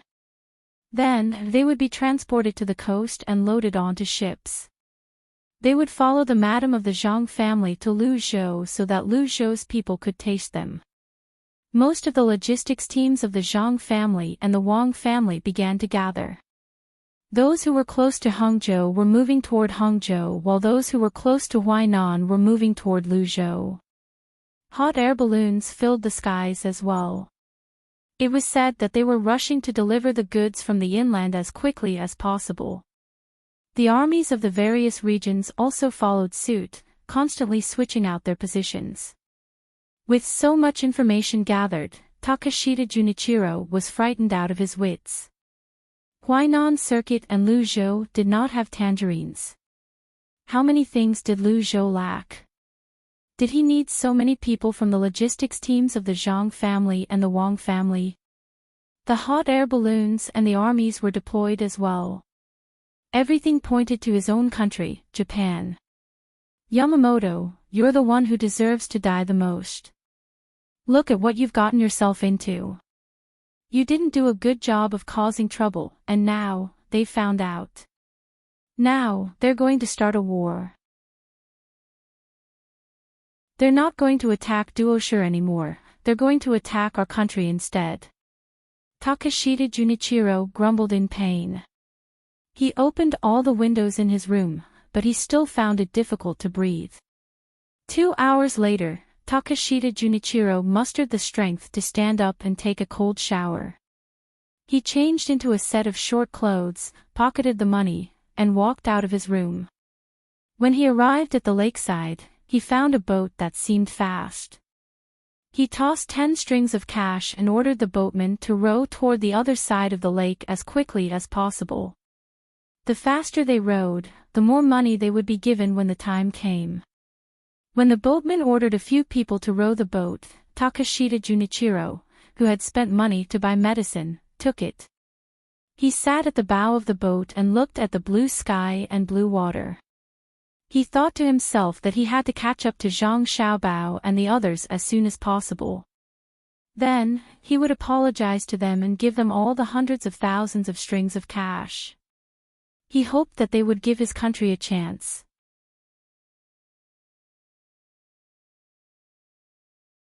Chapter 1109. Disregarding his illness and the length of the journey, Takashita Junichiro traveled at his fastest speed. After reaching the shore from the boat, he spent 50 strings of coins to buy 2 mountain horses from a farmer in the village. If he were to go to the horse market, the 2 mountain horses that were usually used to transport goods and farming didn't cost 50 strings of coins. However, the farmer didn't want to sell them.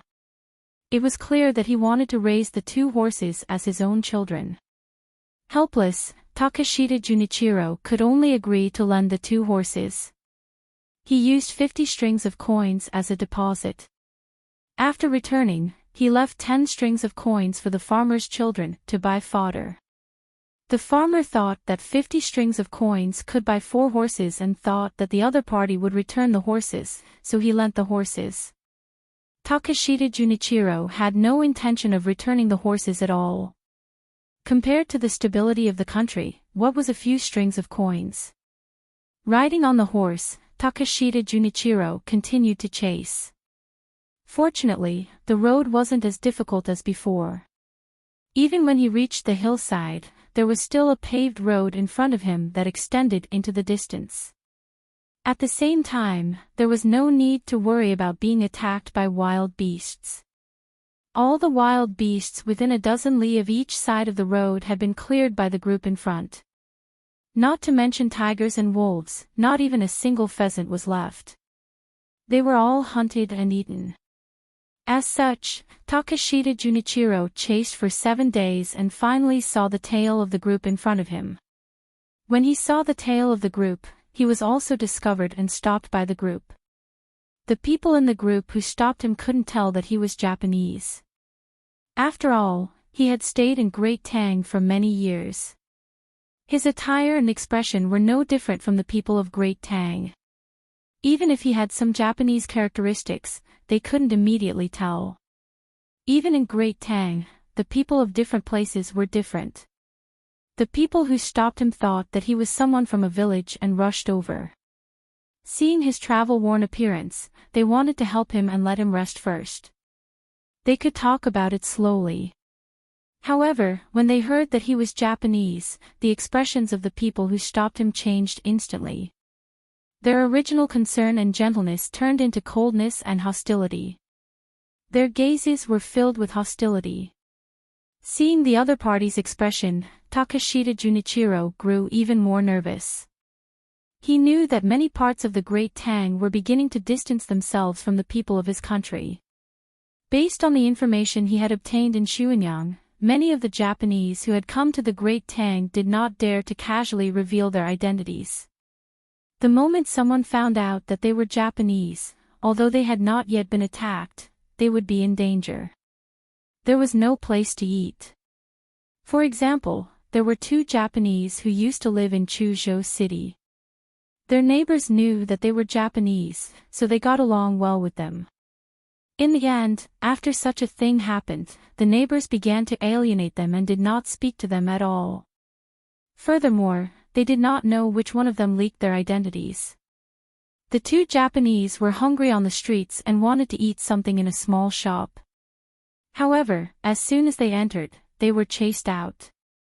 They wanted to drink a cup of tea, but the stall owner refused to sell it. One by one, everyone in the surrounding area knew that the 2 of them were Japanese. Whenever they wanted to buy something, no one would sell it to them. Whenever they wanted to find work, no one would take it.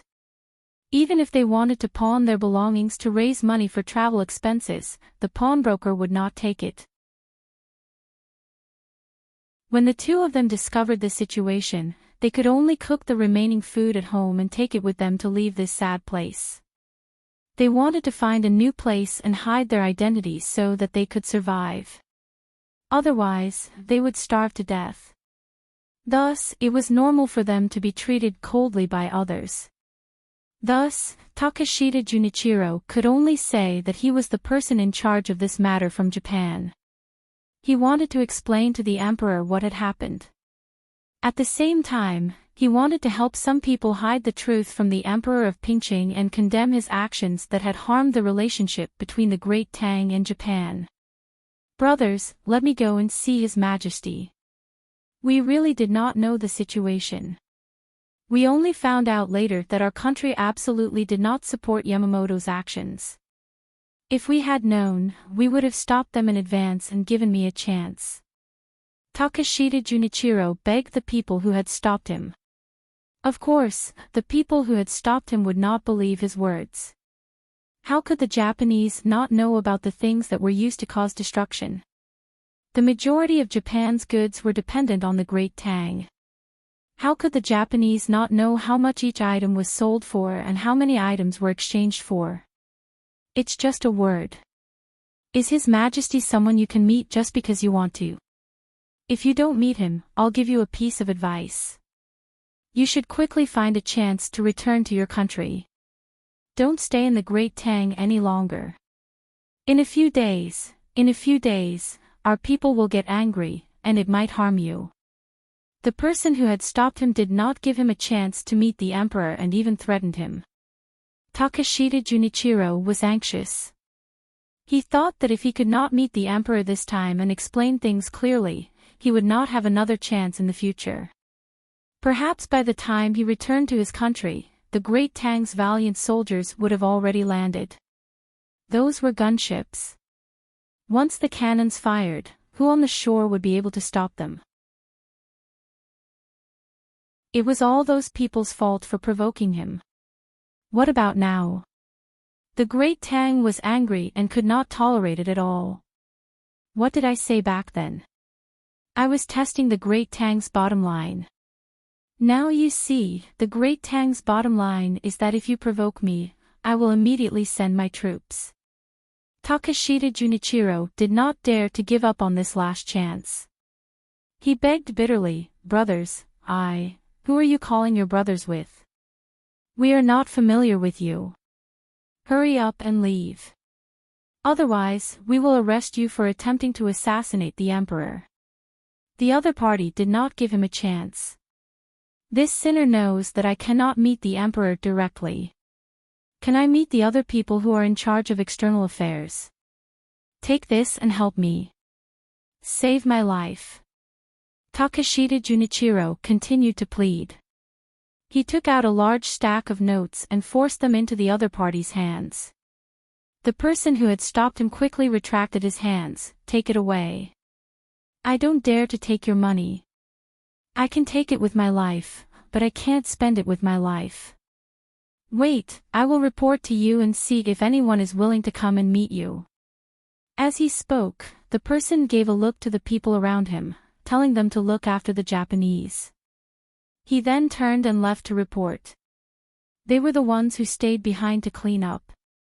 They were still far away from the group in front. It would take them at least 2 days to catch up. When the telegram reached Li Longji was eating the cold shredded chicken that Zhang Xiaobao had made. They had been eating vegetarian dishes for the past few days. The weather was hot, and the mountain roads were humid. Therefore, none of them could eat meat. Even Xiaobei and the other children did not want to eat eggs in the morning. They only drank some soy milk and ate 2 steamed buns with salted vegetables. Their appetite was obviously decreasing. If they were hungry, they would stuff their stomachs with fruits. They could not eat anything else. Only Wang Wan and Zhang Xiaobao did not mind. The two of them still ate what they wanted. They seemed to be very adaptable to the environment. At noon yesterday, Zhang Xiaobao noticed that his younger siblings, as well as Li Longji and the others, looked very tired. He knew that their bodies were lacking in nutrition. At noon today, he made a few meat dishes. There was cold shredded chicken, sauced beef, and the most important mutton soup. He mixed it with sweet garlic and forced his younger siblings to eat it. Especially the mutton soup, which was boiled with mutton bones. There was no mutton oil in it, and the dry ingredients were all cut from mutton offal. He added a lot of vinegar and pepper. He told his younger siblings that after drinking it, they would sweat and feel cool. Xiaobei and the others gritted their teeth and tried it. In the end, after drinking a mouthful of the hot soup, they found that it was indeed more comfortable than eating stir-fried meat directly. It was not greasy. They added some chili powder into it. It was sour, numb, and spicy. It was similar to spicy. It was really good. Li Longji also drank it well. The staple food was pasta. Zhang Xiaobao made small pancakes with corn flour. They were very small pancakes, about 2 centimeters in diameter. It was convenient to eat 1 pancake at a time. Moreover, it gave people the feeling that they could eat a lot. If it was changed to steamed buns or pancakes, people would not be able to eat them when they saw them. He also asked Zhang Xiaobao to refill the soup.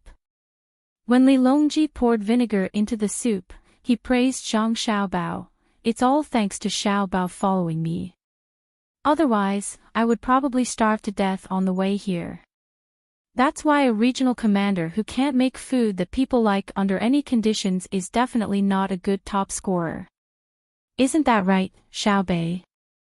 After Li Longji finished praising, he asked Xiaobei, who was also lowering her head and drinking the soup.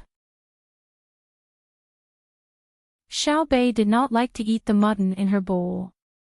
She felt that when she drank the soup, it was too spicy and sour. She ate a small pancake. The corn flour pancake tasted pretty good. There was honey in it, and there was a hint of honey's unique sweetness in the rich corn flavor. She also liked the rough and delicate texture of the meat. This was made by Zhang Xiaobao using a fine grinder. Otherwise, normal corn flour would not be so fine. It took a lot of effort to grind it with a small grinder used to grind sesame oil. He was not at ease with others doing it. Yes, it's delicious. Let's eat this tomorrow for lunch, okay, brother. Xiaobei's face was scrunched up by the vinegar, but she still drank the soup. She raised her head and asked her brother, who was gnawing on the meat on the bone. "You'll be sick of it tomorrow. I'll make spicy soup for you tomorrow. You don't have to worry about eating too much. Eat a few skewers if you can. I'll make some chicken soup for you tomorrow morning. It'll taste better when it's cooked." Zhang Xiaobao said to his sister. He did not mind. Even if the meat on the bone looked oily, he could still swallow it. He decided to use the method of fighting poison with poison to improve everyone's diet. The weather was hot, so they would eat spicy food. After sweating, they would feel better. As for the other people in the team, they were still eating what they usually ate. They could not enjoy this treatment at all. They did not bring much food. If it was really uncomfortable, they would ask the chef following the team to make rice or sorghum rice that had been soaked in water and noodles that had also been soaked in water twice to make zhajiang noodles. It was impossible to take care of them too much. While everyone was eating and chatting, a telegram was sent. The person who sent the telegram said to Zhang Xiaobao, "Young master, a Japanese man is chasing after us. He says he's called Takashita Junichiro. He wants to see Her Majesty but can't. He wants to see the official in charge of foreign affairs. He says he has something important to discuss." Takashita Junichiro. A very familiar name. Let's not care about him first. Let's eat. After eating, it depends on my mood. If I'm in a good mood, I'll meet him. If I'm in a bad mood, let him continue to follow behind us. I'm not in a hurry. When Zhang Xiaobao heard Takashita Junichiro's name, he remembered who the other party was.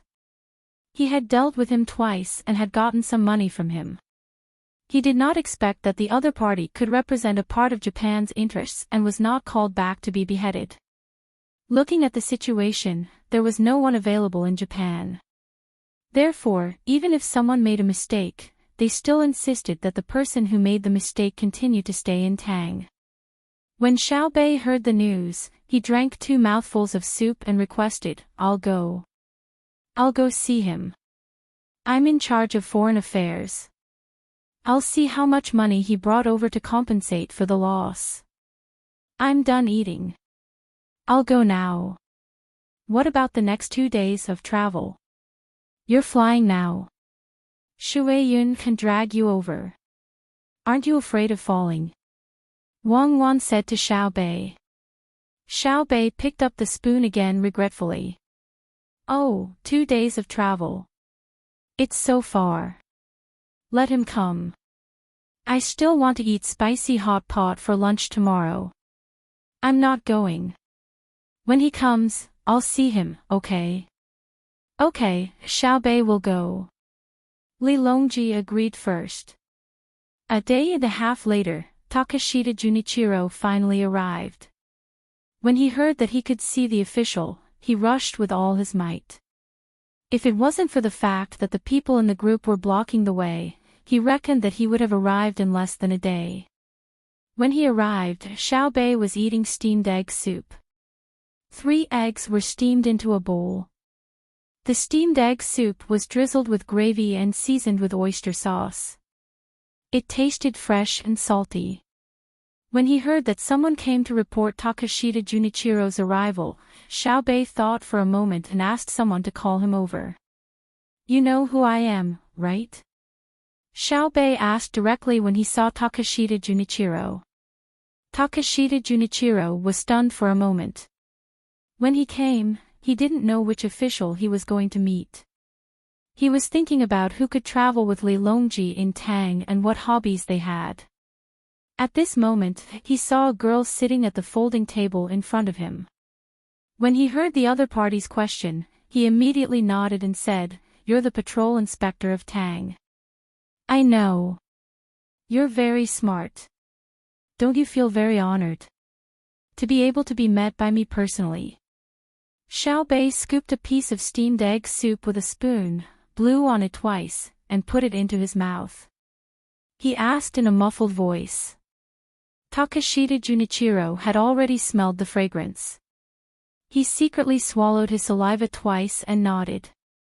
Yes, it's an honor. I've never had such an honor like today.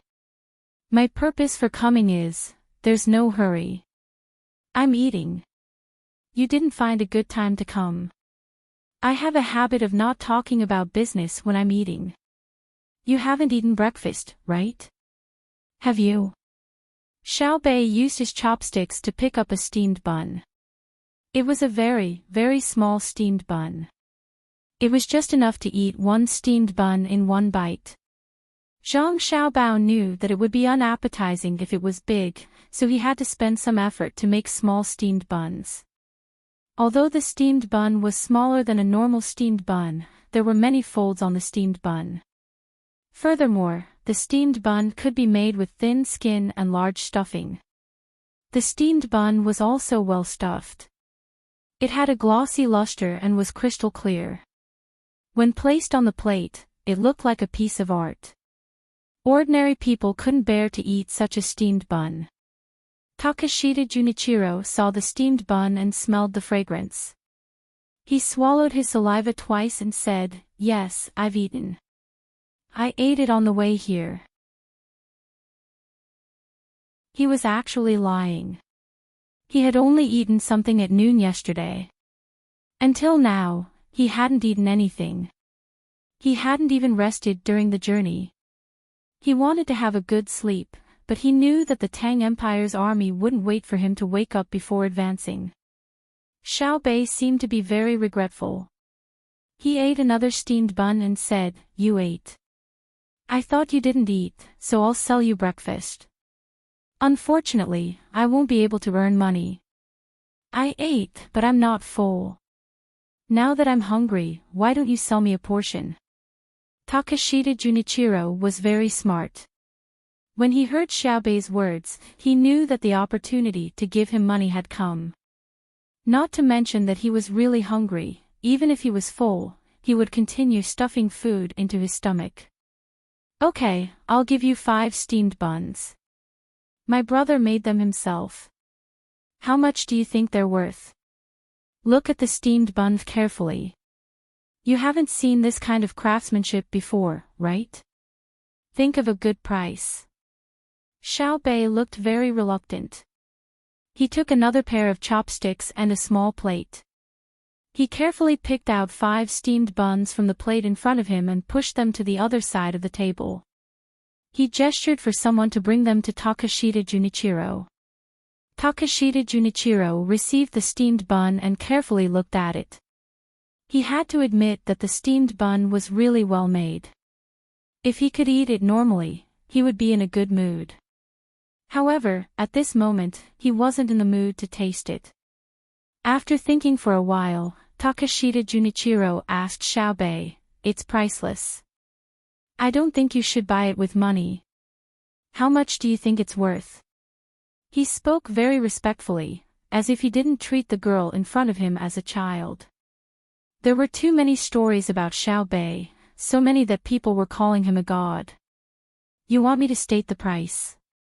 Okay, 1 copper coin for one. Do you want to buy it?"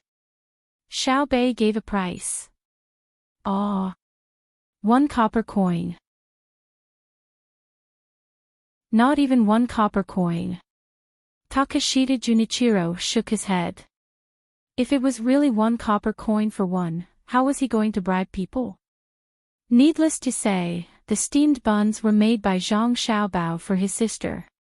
The price of an ordinary steamed bun was enough to make people willing to spend countless amounts of money to buy it. Xiaobei stopped eating and asked, "If 1 copper coin is not enough, how many copper coins will do?" 10,000 copper coins.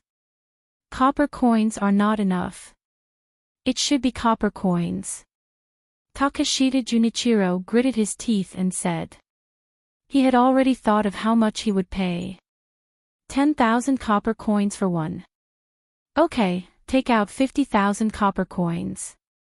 Xiaobei generously agreed. I don't have much cash. I have the proof of the Great Tang Bank. Here is one, there is one for 57,000 copper coins. What do you think?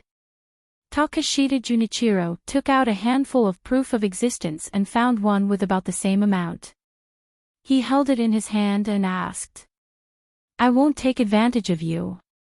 Give it to me. If it's a large amount, others won't be able to take it out. If you give it to me, I can take it out. There's still 7,000 copper coins left. I'll give you a plate of soy sauce. How about dipping it in soy sauce to eat the steamed buns? Which one do you prefer?" Xiaobei waved her hand and someone immediately brought over soy sauce and vinegar. There was none on her table, but the brine in the steamed egg soup was just right. There was also some brine in the steamed buns. Vinegar, soy sauce is better. When Takashita Junichiro heard that 7,000 copper coins for a plate of soy sauce, he felt that this was the most expensive soy sauce in the world. Furthermore, it was not like the steamed buns. The steamed buns were made by Zhang Xiaobao, but the soy sauce was definitely not made by Zhang Xiaobao himself. He usually liked to eat with vinegar, but now he had no choice but to choose soy sauce. His body was almost dehydrated, and if he did not replenish his salt, he would probably faint before he could say anything. Another plate was brought over. Takashita Junichiro took it and poured the soy sauce into the plate with the steamed buns. He put the two plates together so that he could use his hands to eat the steamed buns. Xiaobei also took the bank's proof of deposit and looked at it. It was not fake. She put it aside and said to Takashita Junichiro, "Eat, I'll eat too. After eating, we can discuss other things." After saying that, she lowered her head and ate, ignoring Takashita Junichiro. Takashita Junichiro held the steamed buns in his hands and ate them, but he did not eat too quickly. The steamed buns could be eaten one bite at a time, so he used his teeth to shave them bit by bit. He needed to watch Xiaobei's eating speed so that he could finish them together. The moment the steamed buns entered his mouth, Takashita Junichiro took a deep breath and admitted in his heart that the food Zhang Xiaobao made for his sister was indeed good. The steamed buns were filled with pork and shrimp. Half a shrimp, and there was also a bit of pork in the steamed buns. It was fresh and fragrant. He had never eaten such delicious steamed buns before. Indeed, rich people lived meticulously. It could no longer be described as extravagant. Xiaobei ate at a moderate pace. After she finished eating, she rinsed her mouth and wiped her mouth. Only then did she look at Takashita Junichiro, who had just finished 5 steamed buns and felt even hungrier, and said, "Why are you looking for me?" Takashita Junichiro returned the plate to the person beside him and put on an "I've been wronged" expression. He replied, "I'm here to clarify a misunderstanding." "What misunderstanding?" Xiaobei asked anxiously. "It's about disobedient people from our country coming to the Tang Empire and causing losses to the Tang Empire. Our country has never been clear about what they did, and they didn't tell us at all. I've always been representing Japan in the Tang Empire. If our country knew about it, I would know as well. Since they have caused losses to your country, I want to emphasize that it wasn't our emperor who allowed it. It was their own actions. Please don't retaliate against our country." Takashita Junichiro pushed the blame away as he stared at Xiaobei. He wanted to see Xiaobei's reaction. He would never admit that he knew about it and didn't stop it. Recently, Xiaobei had been with her brother and learned a lot of knowledge.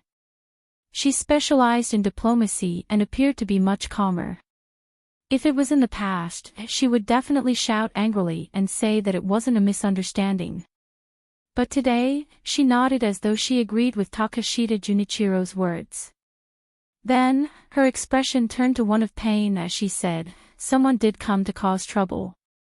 Not only did your country come, they even joined forces with other countries to find an opportunity to scheme against us in the Tang Empire. They have caused huge losses to us. Their actions are very vile and their motives are not simple. This is an organized and premeditated war between countries. Not only did they cause direct losses to the Tang Empire in terms of wealth, but they also caused losses to the lives of the people of the Tang Empire. In terms of wealth, we lost 100 million strings of strings in one go. As for the losses in other aspects, they are immeasurable. This makes us very sad and angry. Regarding this, I express strong condemnation and protest. At the same time, I emphasize that this is an act of war. We have the ability and determination to make up for this loss through other actions and give the people of the Tang Empire an explanation.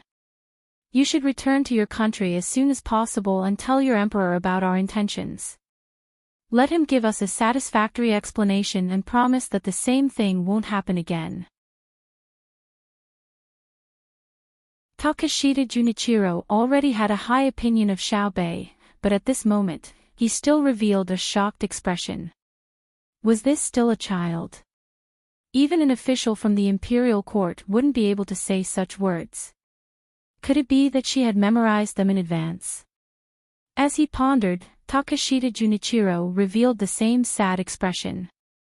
He lowered his head and said, "Yes, we are willing to think of a way to compensate for the losses caused to Shang Nation.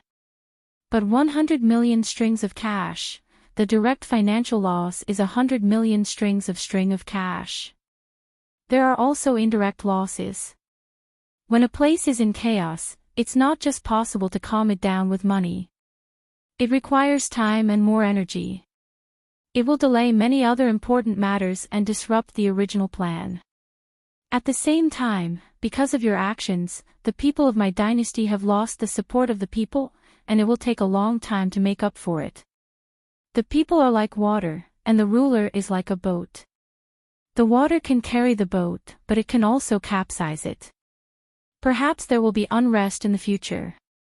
Thus, we won't just accept 100 million strings of cash as compensation for the loss. What we need is even more spiritual compensation. This is not something that can be done with a little bit of money. For example, when I first went over, he blew me up. Although he didn't blow me to death, he left behind a wound in my young heart that is difficult to heal. The people of Xuanyang have already banded together to resist the imperial court. Just comforting them is already exhausting. There's also Dakang, Hangzhou, and the hearts of the other people in Jiangnan that have fallen into chaos. You must give even more compensation. Otherwise, it will have a very bad effect on the relationship between our two countries. We love peace, but we absolutely do not fear war. For the sake of our dignity, we are willing to shed our last drop of blood.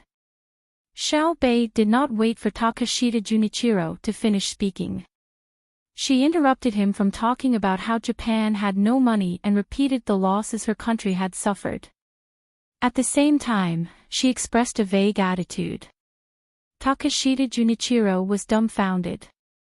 He had already confirmed that the child in front of him had not been taught to recite the words she had first said. They had all been thought out by her. Otherwise, the person who had taught her to recite them would have to be able to calculate every word he said. With a shocked heart, Takeshita Junichiro felt that this was also an opportunity. If he could answer correctly and satisfy Xiao Bei, he might be able to stabilize Japan and avoid war. But he didn't dare to agree with such a large loss. The 100 million strings from before simply wasn't right. 100 million strings, not 100 million copper coins. It was just a small area from Jiangnan. If 100 million strings were lost over such a minor matter, how much of the annual income of the Great Tang? Wouldn't that be trillions of strings of coins? As for the rumor that the common people of Xuanyang were huddling together, he had indeed seen it. But the reason the common people of Xuanyang were huddling together was not to rebel, but to make the entire place even better. There was no need to say much about the other aspects. It gave people the feeling that they had not encountered anything. They were stable and united.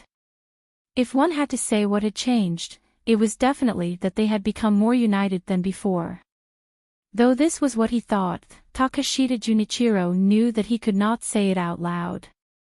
Thus, he said, "Yes, we have caused a large loss to your country.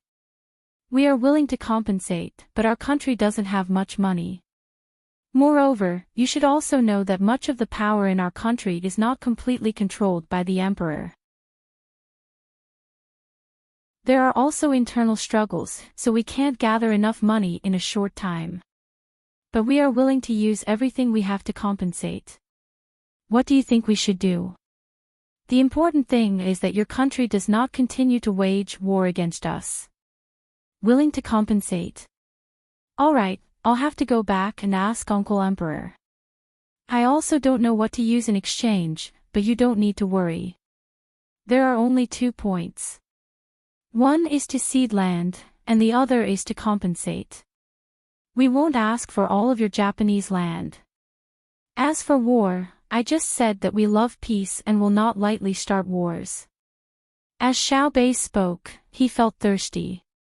He glanced at the person beside him. That person did not need Xiao Bei's instructions and immediately knew what Xiao Bei needed. He quickly brought over the iced sour plum soup. Takashita Junichiro swallowed his saliva again. Before he came, he had not drunk water for a long time. When he ate the steamed buns earlier, he realized that he had been tricked. The steamed buns were salty, but he had poured soy sauce on them. He had no choice but to eat it. After eating it, he realized that he was even more thirsty. "Do you want a bowl? Brother personally made it for me. I'll give you a discount. 30,000 strings of cash. Do you have it? Let's discuss matters while drinking." Xiao Bei could tell that the other party was thirsty as well, so he asked with concern. Takashita Junichiro's goal was to bribe. He nodded and took out the money. He found 2 vouchers for 20,000 strings of cash and said, 40,000 strings of cash. "I don't have 0. I won't take advantage of you. I'll add 2 more pieces of ice in it. It's 10,000 strings of cash. Drink it. If you didn't meet me, you would only be able to eat ice in your dreams. Although the price is a little high, it's not too much. When you're in the desert and about to die of thirst, I'll give you a bowl of life-saving water. How much do you think it's worth? If you lose your life, your money will be taken away by others, right?" Xiao Bei took a sip of the sour plum soup and explained that it was not expensive. "It's not expensive, but life is the most important thing. We've talked about compensation earlier, and we're willing to do so. We hope that your country will withdraw your troops and not attack us." Takashita Junichiro spoke of his purpose in coming here. "We didn't attack you, and we didn't send any troops. What makes you say that?" Xiao Bei blinked and asked in confusion. "How can that be? Lu Zhou has mobilized 2 fleets. Jili Province's fleet is moving toward the outer seas. Yu Province's soldiers are heading toward Bohai's Commander-in-Chief's mansion. Shenandong Province's soldiers are advancing toward Huainan Province as well. In addition, your logistics company is transporting goods to Hangzhou. There are even hot air balloons in the sky. With such a lineup, if you're not attacking us, are you really protecting your mother and going to Bohai's Commander-in-Chief's mansion to pick pine nuts?" Takashita Junichiro no longer cared about anything else. He immediately told Xiao Bei everything he knew. Xiao Bei blinked. "Is there such a thing?" "Oh, you're right. It's as you've guessed, we have no intention of attacking you. Otherwise, we would have withdrawn our men from your territory before making a move. What if you killed them when we made a move? It's a misunderstanding. You must believe us, just like how I believed you when you said it was a misunderstanding. We have to get along peacefully. Don't worry. Come with us. I'll bring you to Luzhou to see the sea. I was born in Luzhou. Back then, I didn't know how to appreciate the scenery, so I don't have any recollection of it. In my dreams, I often heard the sound of waves and the chirping of birds in the sky. Let's go. I think the money you brought along should be enough for the trip. Takeshita Junichiro broke out in cold sweat. It did cool his body. He looked at Xiaobei in shock and said, "We know we're in the wrong. Stop fighting. It's not a misunderstanding. It's definitely not a misunderstanding. Do you believe that you've mobilized so many men just because it's a misunderstanding? Why not? Even I believe you. You should believe me as well. Put yourself in my shoes. Are you saying that it's a misunderstanding as well? This isn't Yamamoto's decision. Did you arrange for them to start a war?" Xiaobei retorted. For a moment, Takeshita Junichiro was speechless. Xiaobei had tricked him again. Why did he not kill this shrewd child in front of him with an explosion? You're speechless. As expected, you did it on purpose. This won't do. I'll talk to my big brother and ask him and my big sister to mobilize the troops. You're too evil. You knew about it, yet you played dumb with me. You wanted to trick a child like me. Humph. Xiaobei stood up and was about to leave as he spoke. Takeshita Junichiro hastily stopped him. No, we're not lying to you. We really didn't know. I only found out after that. Even if we were 100 times braver, we wouldn't dare to cause trouble for you. It's a war, Xiaobei emphasized. Yes, it's a war. We wouldn't dare. Let's talk about it. Everything can be discussed, Takeshita Junichiro agreed with Xiaobei. Inwardly, he hated those who supported Yamamoto. Didn't you say that Tang wants to fight Dushi and can't spare the troops to fight Japan? What should we do now? Look at their reaction. They've just captured Yamamoto, and they're already mobilized. You really didn't do it on purpose. Then, fine, I'll give you a chance. Go back immediately and tell your emperor that we won't start a war lightly. However, we'll be cautious when dispatching troops. If you can't give us a satisfactory answer, we can't guarantee that there won't be any disobedient soldiers who will disobey orders and go to war personally. Xiaobei expressed his understanding and helplessness. Of course. However, there's not enough time. It takes me a long time to travel from here to Hangzhou. If I have to return from Hangzhou, it'll take me a lot of time. If your troops, disobedient soldiers and soldiers, selfishly charge over, what should we do? Can you strengthen the discipline of your troops and persuade those soldiers who have other thoughts to stop them? Give me some time to return. Takeshita Junichiro pleaded. He was really afraid that Tang would launch an attack regardless of the cost. Even if the cannons couldn't reach land, they would lose the coast. Tang's troops would be sent over continuously. How could a body of flesh and blood face guns and cannons? Xiaobei also appeared anxious and helped him think. After thinking for a while, he said, I'll give you an idea. Do you have money? We'll rent you a hot air balloon so that you can fly to Hangzhou quickly. Once you're there, we'll rent you a fast boat so that you can rush back to your country and discuss with your people. While you're on the way, we'll sort out the losses and tell you the amount of compensation. You can pass it to your people and see if they can accept it.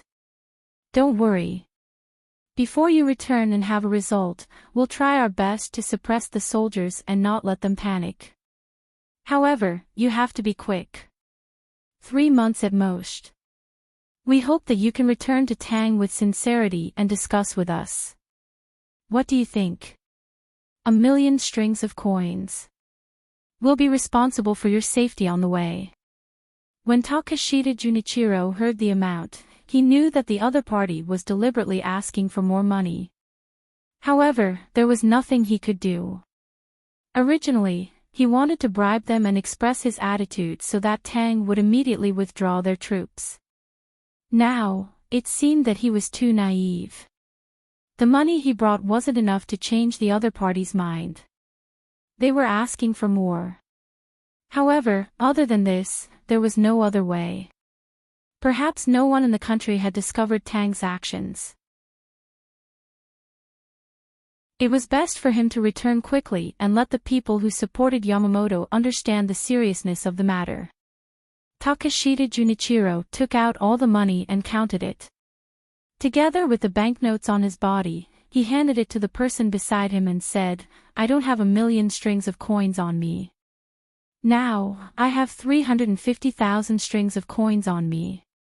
Can I put the rest on credit first and put it in the compensation later?" "Oh. That's fine, but not put it in the compensation. It has nothing to do with the compensation. I'm the one who arranged it for you. The money belongs to me. Write an IOU.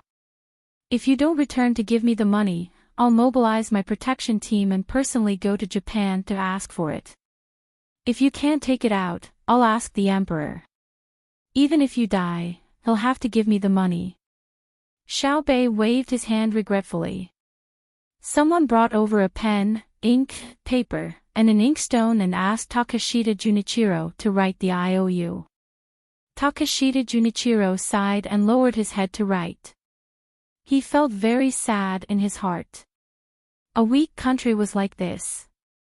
They knew that they were being bullied, but they didn't dare to resist. Otherwise, the country would be destroyed.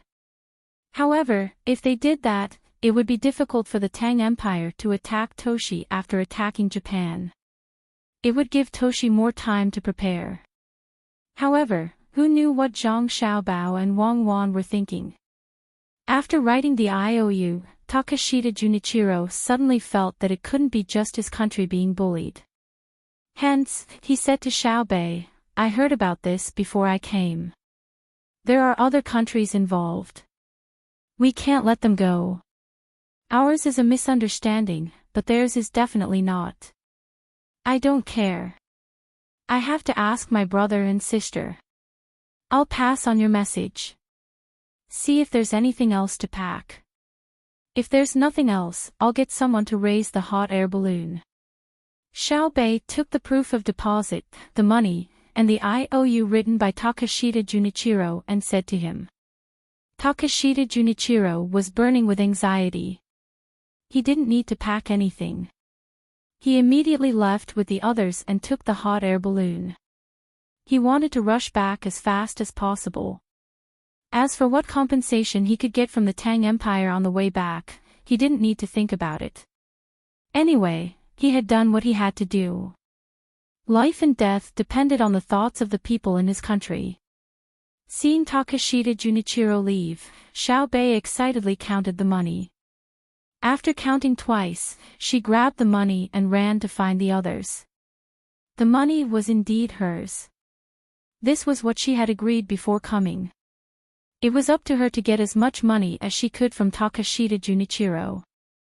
Let's go, let's go. We're rich. We're rich. Brother, quickly think about how much compensation we want from the Japanese. They probably took out a lot of money. We can only ask for things. Come, everyone has a share. Let's split it. Xiao Bei waved the money in her hand and ran to the team. She shouted happily to her brother and the others. She showed the proof worth more than 400,000 strings of coins to the other 8 people. Xiao Bei, are you still short of money? Li Longji asked. Yes, very much. Although I have 4,000 precious chain candy houses in the Tang Empire, I still have to take out a lot of the money I earned to help improve the lives of the children. I don't dare to use the remaining money casually. If something urgent happens, I can't be without a single cent, right? Today, I got extra money from outside. Of course, I'm happy. Our precious candy house is going to develop new candy. Not only will it suit the tastes of the children in the Tang Empire, but when we occupy other places in the future, we will also give it to the children there. Xiao Bei explained. She lowered her head and looked at the money in her hand. She revealed a satisfied smile. Li Longji looked at the puzzle-like Xiao Bei and shook his head helplessly. He said, "You also have to take care of the children in other places." Take care of them? Why should I take care of them? I want to earn their money. You guys go earn the adults' money, and I'll earn the children's money. At the same time, I'll help sell some medicine to treat children's diseases so that they can grow up healthily. Xiao Bei didn't hide her obsession with earning money. You still plan to let them grow up healthily? When they grow up, are you going to let them form an army and rebel? Li Longji asked. Of course not. When they grow up, we'll have more manpower to build the railway and mine. Big brother and big sister said that no matter how advanced the technology is, there will always be danger when mining underground. It can take lives. Besides, our current technology is still far from enough. There are always people who die in the mines in the Tang Empire. Every time I hear about a mine that has a problem, I feel my heart ache. If other people don't mine and don't raise their children, when our own children grow up and continue to mine, people will still die. How sad will their families be? Xiao Bei bemoaned the state of the universe and the fate of mankind. Li Longji nodded speechlessly. He realized that Xiao Bei only treated the people of the Tang Empire as humans. The people of other places were like livestock. When they grew up, they would work, and when they couldn't work, they would be killed for meat. He didn't know how Xiao Bao and Cuckoo taught Xiao Bei. Turning his head, Li Longji looked at Zhang Xiao Bao and asked, "What kind of compensation do you plan to ask for?" "We won't discuss it with the ministers. What you say is correct." Zhang Xiao Bao already had a plan. He replied, "It's simple. If they can't take out the money, there's no need for them to take out the money. I also don't want the goods. I'll leave the goods for them to exchange for money in the future. It's not easy for them. I only have 2 requests. First, seed land. Cut out the good parts of Japan and form a concession for our people. They are not allowed to go there without permission. Also, it must be written that Japanese people and dogs are not allowed to enter. Second, accompany people. Since we don't want anything, we'll use people as collateral. Ship them to Huainan province and help build the railway there. However, after the railway is built, there will be no points. These people have to be treated well and don't die so easily. What's the use of keeping them?"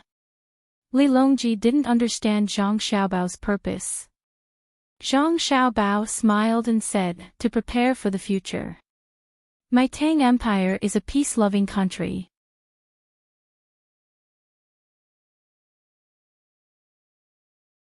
Chapter 11:10. Hearing Zhang Xiaobao's words, except for Wang Wan, the others all looked at Zhang Xiaobao in puzzlement. Gao Lisher thought for a while, but he still couldn't figure it out, so he asked, "Xiaobao, can the Tang Empire be peaceful? Keep the Japanese and treat them well, and don't occupy Japan. Didn't you say that you and Cuckoo would solve the problem of Japan within this year?"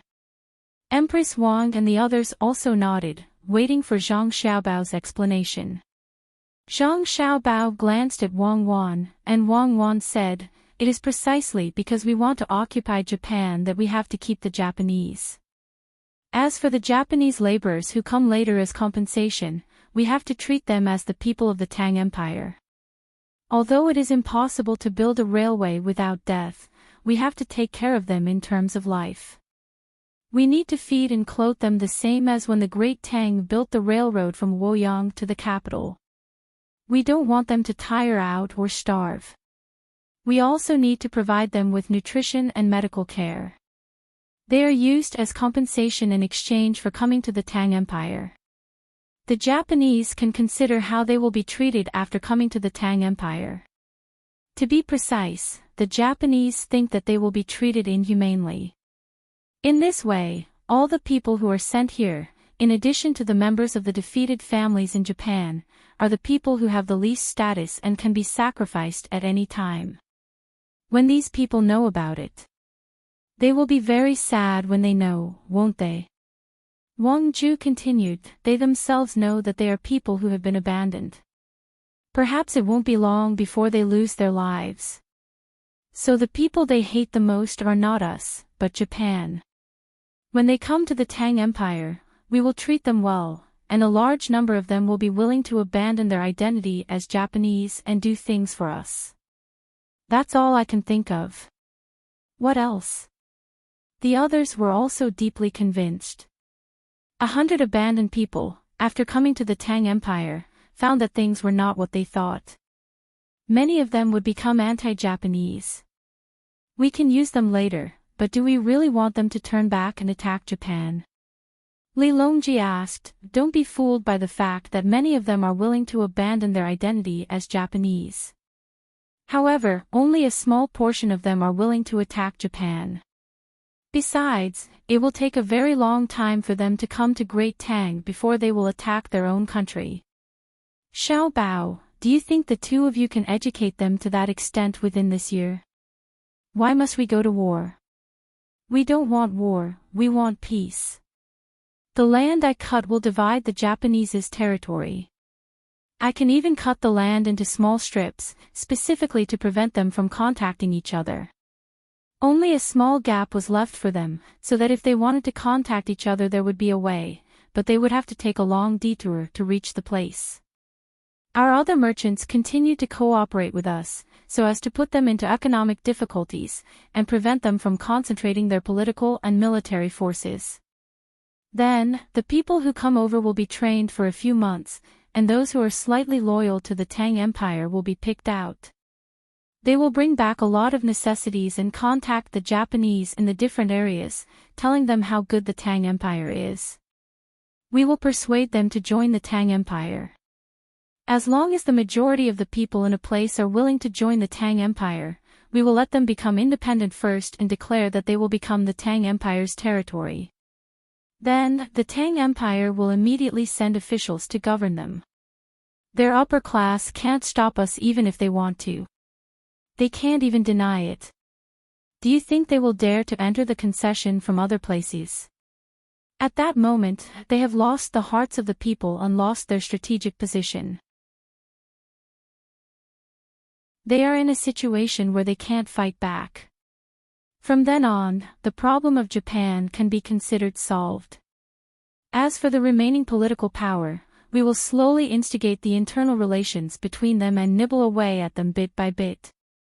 They will no longer have the strength to resist. In the future, we will disperse the Japanese and immigrate them back to the Tang Empire. When the Japanese of the Tang Empire die of old age or exhaustion, there will be no Japan in the world.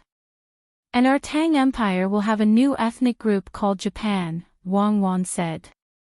This was what she and Zhang Xiaobao had discussed. When the Japanese invaded, they had not completely occupied China and had not stabilized their position.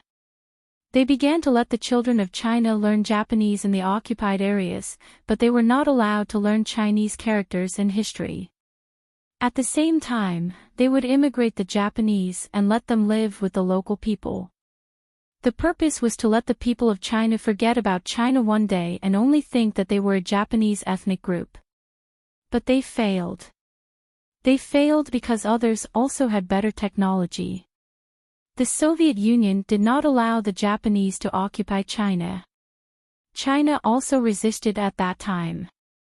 Their territory was too large, and the Japanese could not spread out. They were preparing for the long term and let the government of China recognize the existence of that place. When the time came, they could use the Northeast as a springboard and continue to repeat this step, thus turning all of China into Japan. Then the Soviet Union helped. In order to gain benefits, the United States also sent people to help.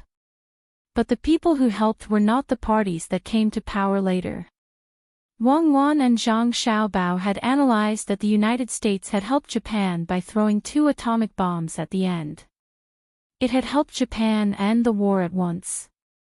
It was to gain control of Japan. Otherwise, the Soviet Union would get it. It was not purely to help China. At that time, if the 2 atomic bombs had not been thrown, Japan could still continue to fight. Although the veterans were gone, they still had to support the war to continue. Because Japan had not completely lost its advantage at that time, it could still be stabilized. The 2 parties in China were not very united. As long as time passed, through compromise and exchange, they might be able to form a tripartite balance.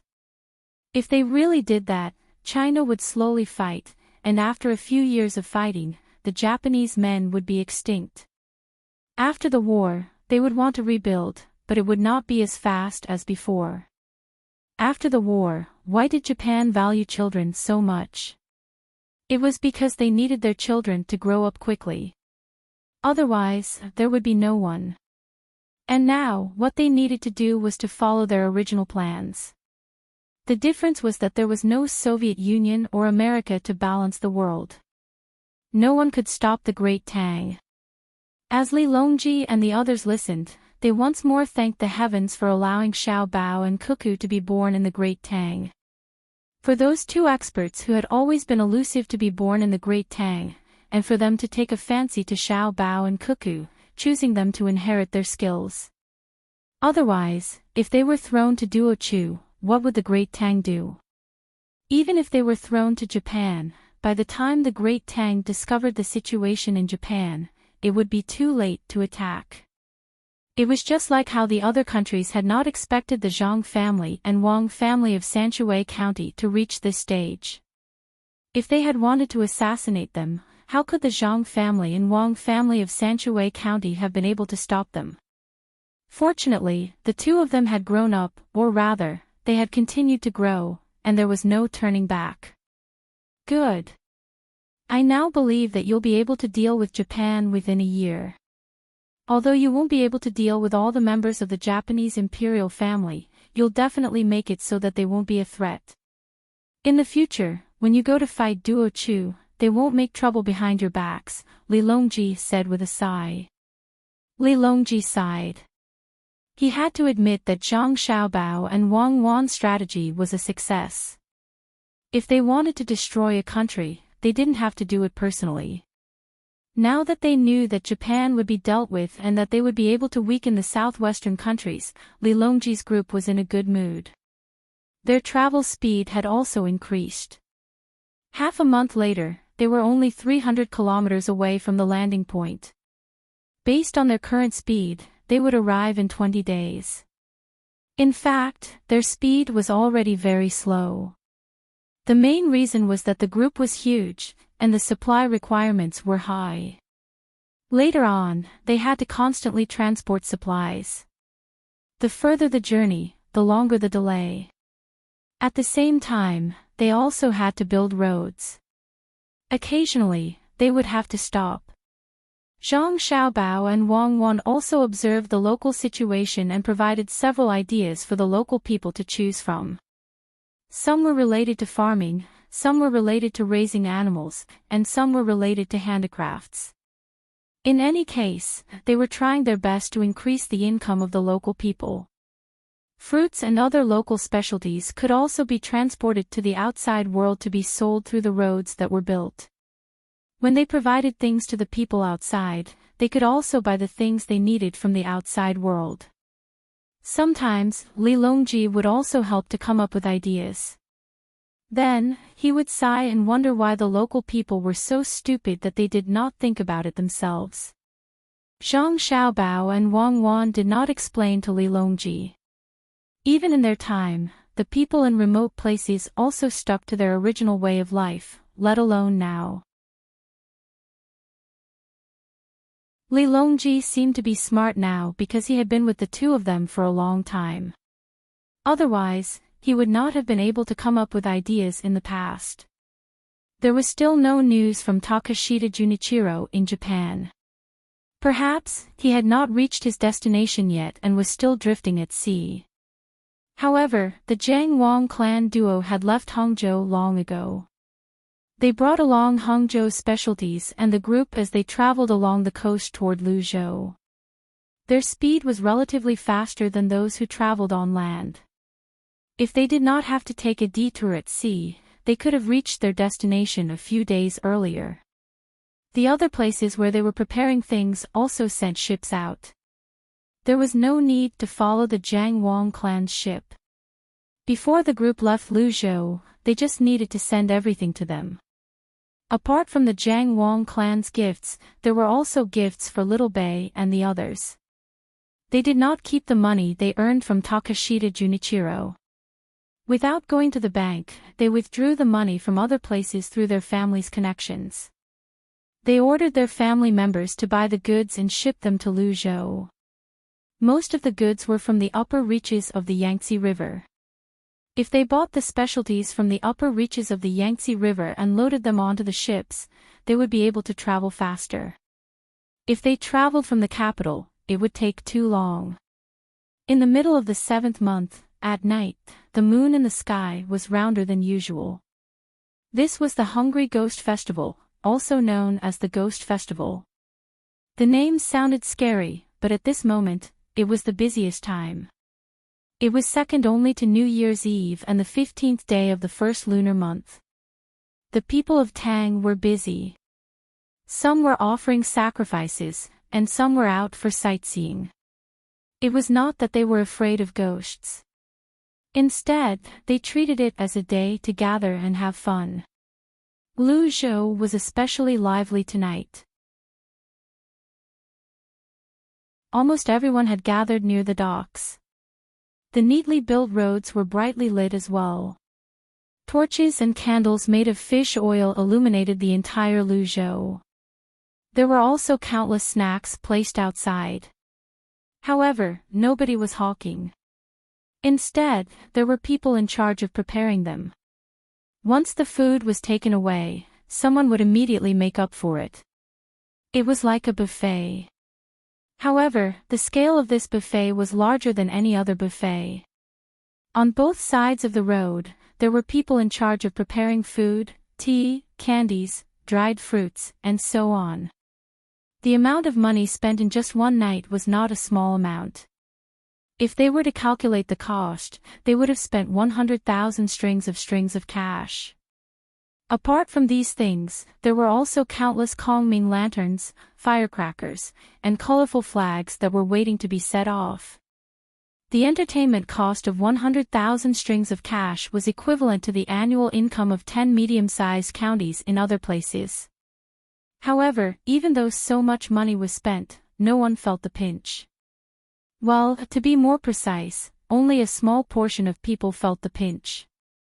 The person who felt the pinch was the newly appointed provincial governor of Luzhou, Su Mingyang. He had only obtained this position through his connections. At the beginning of spring, he brought his family and rushed to Luzhou with him. After the handover, he wanted to show off his ambition. He had heard about Luzhou. The previous officials were replaced every year, but no one was able to interfere with Luzhou's development. Before he came, the person he had asked told him not to have any other ideas. If he stayed in Luzhou for a year without any problems, he would be given a large sum of money when he left. At the same time, he would be asked to learn more during his free time. Luzhou was an important place for imports and exports. There were many things that could not be learned elsewhere. He could broaden his horizons and learn. When he returned, he could be given a better position and even have a chance to enter the court. Su Mingyang agreed readily, but he was not convinced.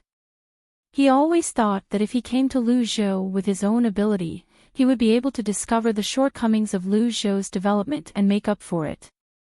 However, when he arrived at the place, he had not discovered the flaws in his development. He first found that there were many things that he did not know. He could only learn patiently so that he could think about what to change after he learned. In the end, the more he learned, the more he realized that he knew little. It was as though everything he had learned before was part of the Enlightenment education. When it was almost the day before the Hungry Ghost Festival, he wanted to organize an event to win the hearts of the people. However, before he could organize it, Lu Zhou's people had already organized it. Moreover, they did not tell him at all, let alone ask for his opinion and suggestions. He asked a few people, but he did not get any useful information. He could only wait for the day when others were busy. He would participate in the event as the provincial governor. He thought that as an official, the others would not continue to ignore him, right? When he went out at night, under the bright light of the fire, he saw the words on the banners and flags that were held up by the people outside. At first, he was happy. This was because the words on the banners read, "Welcome, Provincial Governor."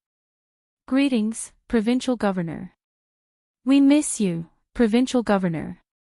It seemed that the people wanted to give him a surprise. Su Mingyang thought to himself. When he saw the endless line of people walking toward the government office, he stood out with a happy expression on his face. He placed his hands behind his back and waited for the people to greet him. However, the people did not seem to see him. They continued to hold up the banners and walked to the other side. A few people who thought he was a hindrance glared at him. He pulled someone aside and said angrily, "Tell me, where are you going to celebrate for me? Hurry up and tell me. Otherwise, I won't participate." The person who was pulled aside looked at him in surprise. When he regained his senses, he pursed his lips and said, "Stay in your mansion obediently. Who cares about you? You're the provincial governor. We're going to welcome the provincial governor's wife. They're coming tonight." "The provincial governor's wife? My wife is in my mansion. Why don't I know where she went?" Su Mingyang continued to hold on to the person and refused to let go. "What kind of provincial governor are you? In Lu Zhou, there's only one provincial governor, and that's Provincial Governor Zhang Zhong. The provincial governor's wife is coming by boat. We're going to welcome her. Let me tell you, don't cause trouble. Otherwise, I'll teach you a lesson. Be obedient. Let go of my hand." As the person spoke, he struggled to break free from Su Mingyang's hand. A happy expression returned to his face as he walked toward the docks with the others. "Why am I not the provincial governor? Why am I not the provincial governor? I'll go as well. I want to ask Zhang Zhong's wife in person if I'm the provincial governor of Lu Zhou." Su Mingyang said angrily. As expected, he followed the group to the docks. "You're tuning into the Dreamy Chapters YouTube channel. We're so grateful for your support, and don't forget to subscribe to join us on this incredible journey through captivating stories. Your generosity through donations truly makes a world of difference, as it's the primary source of revenue that allows me to expand and enhance this channel for you. Thank you from the bottom of my heart for being a part of this adventure.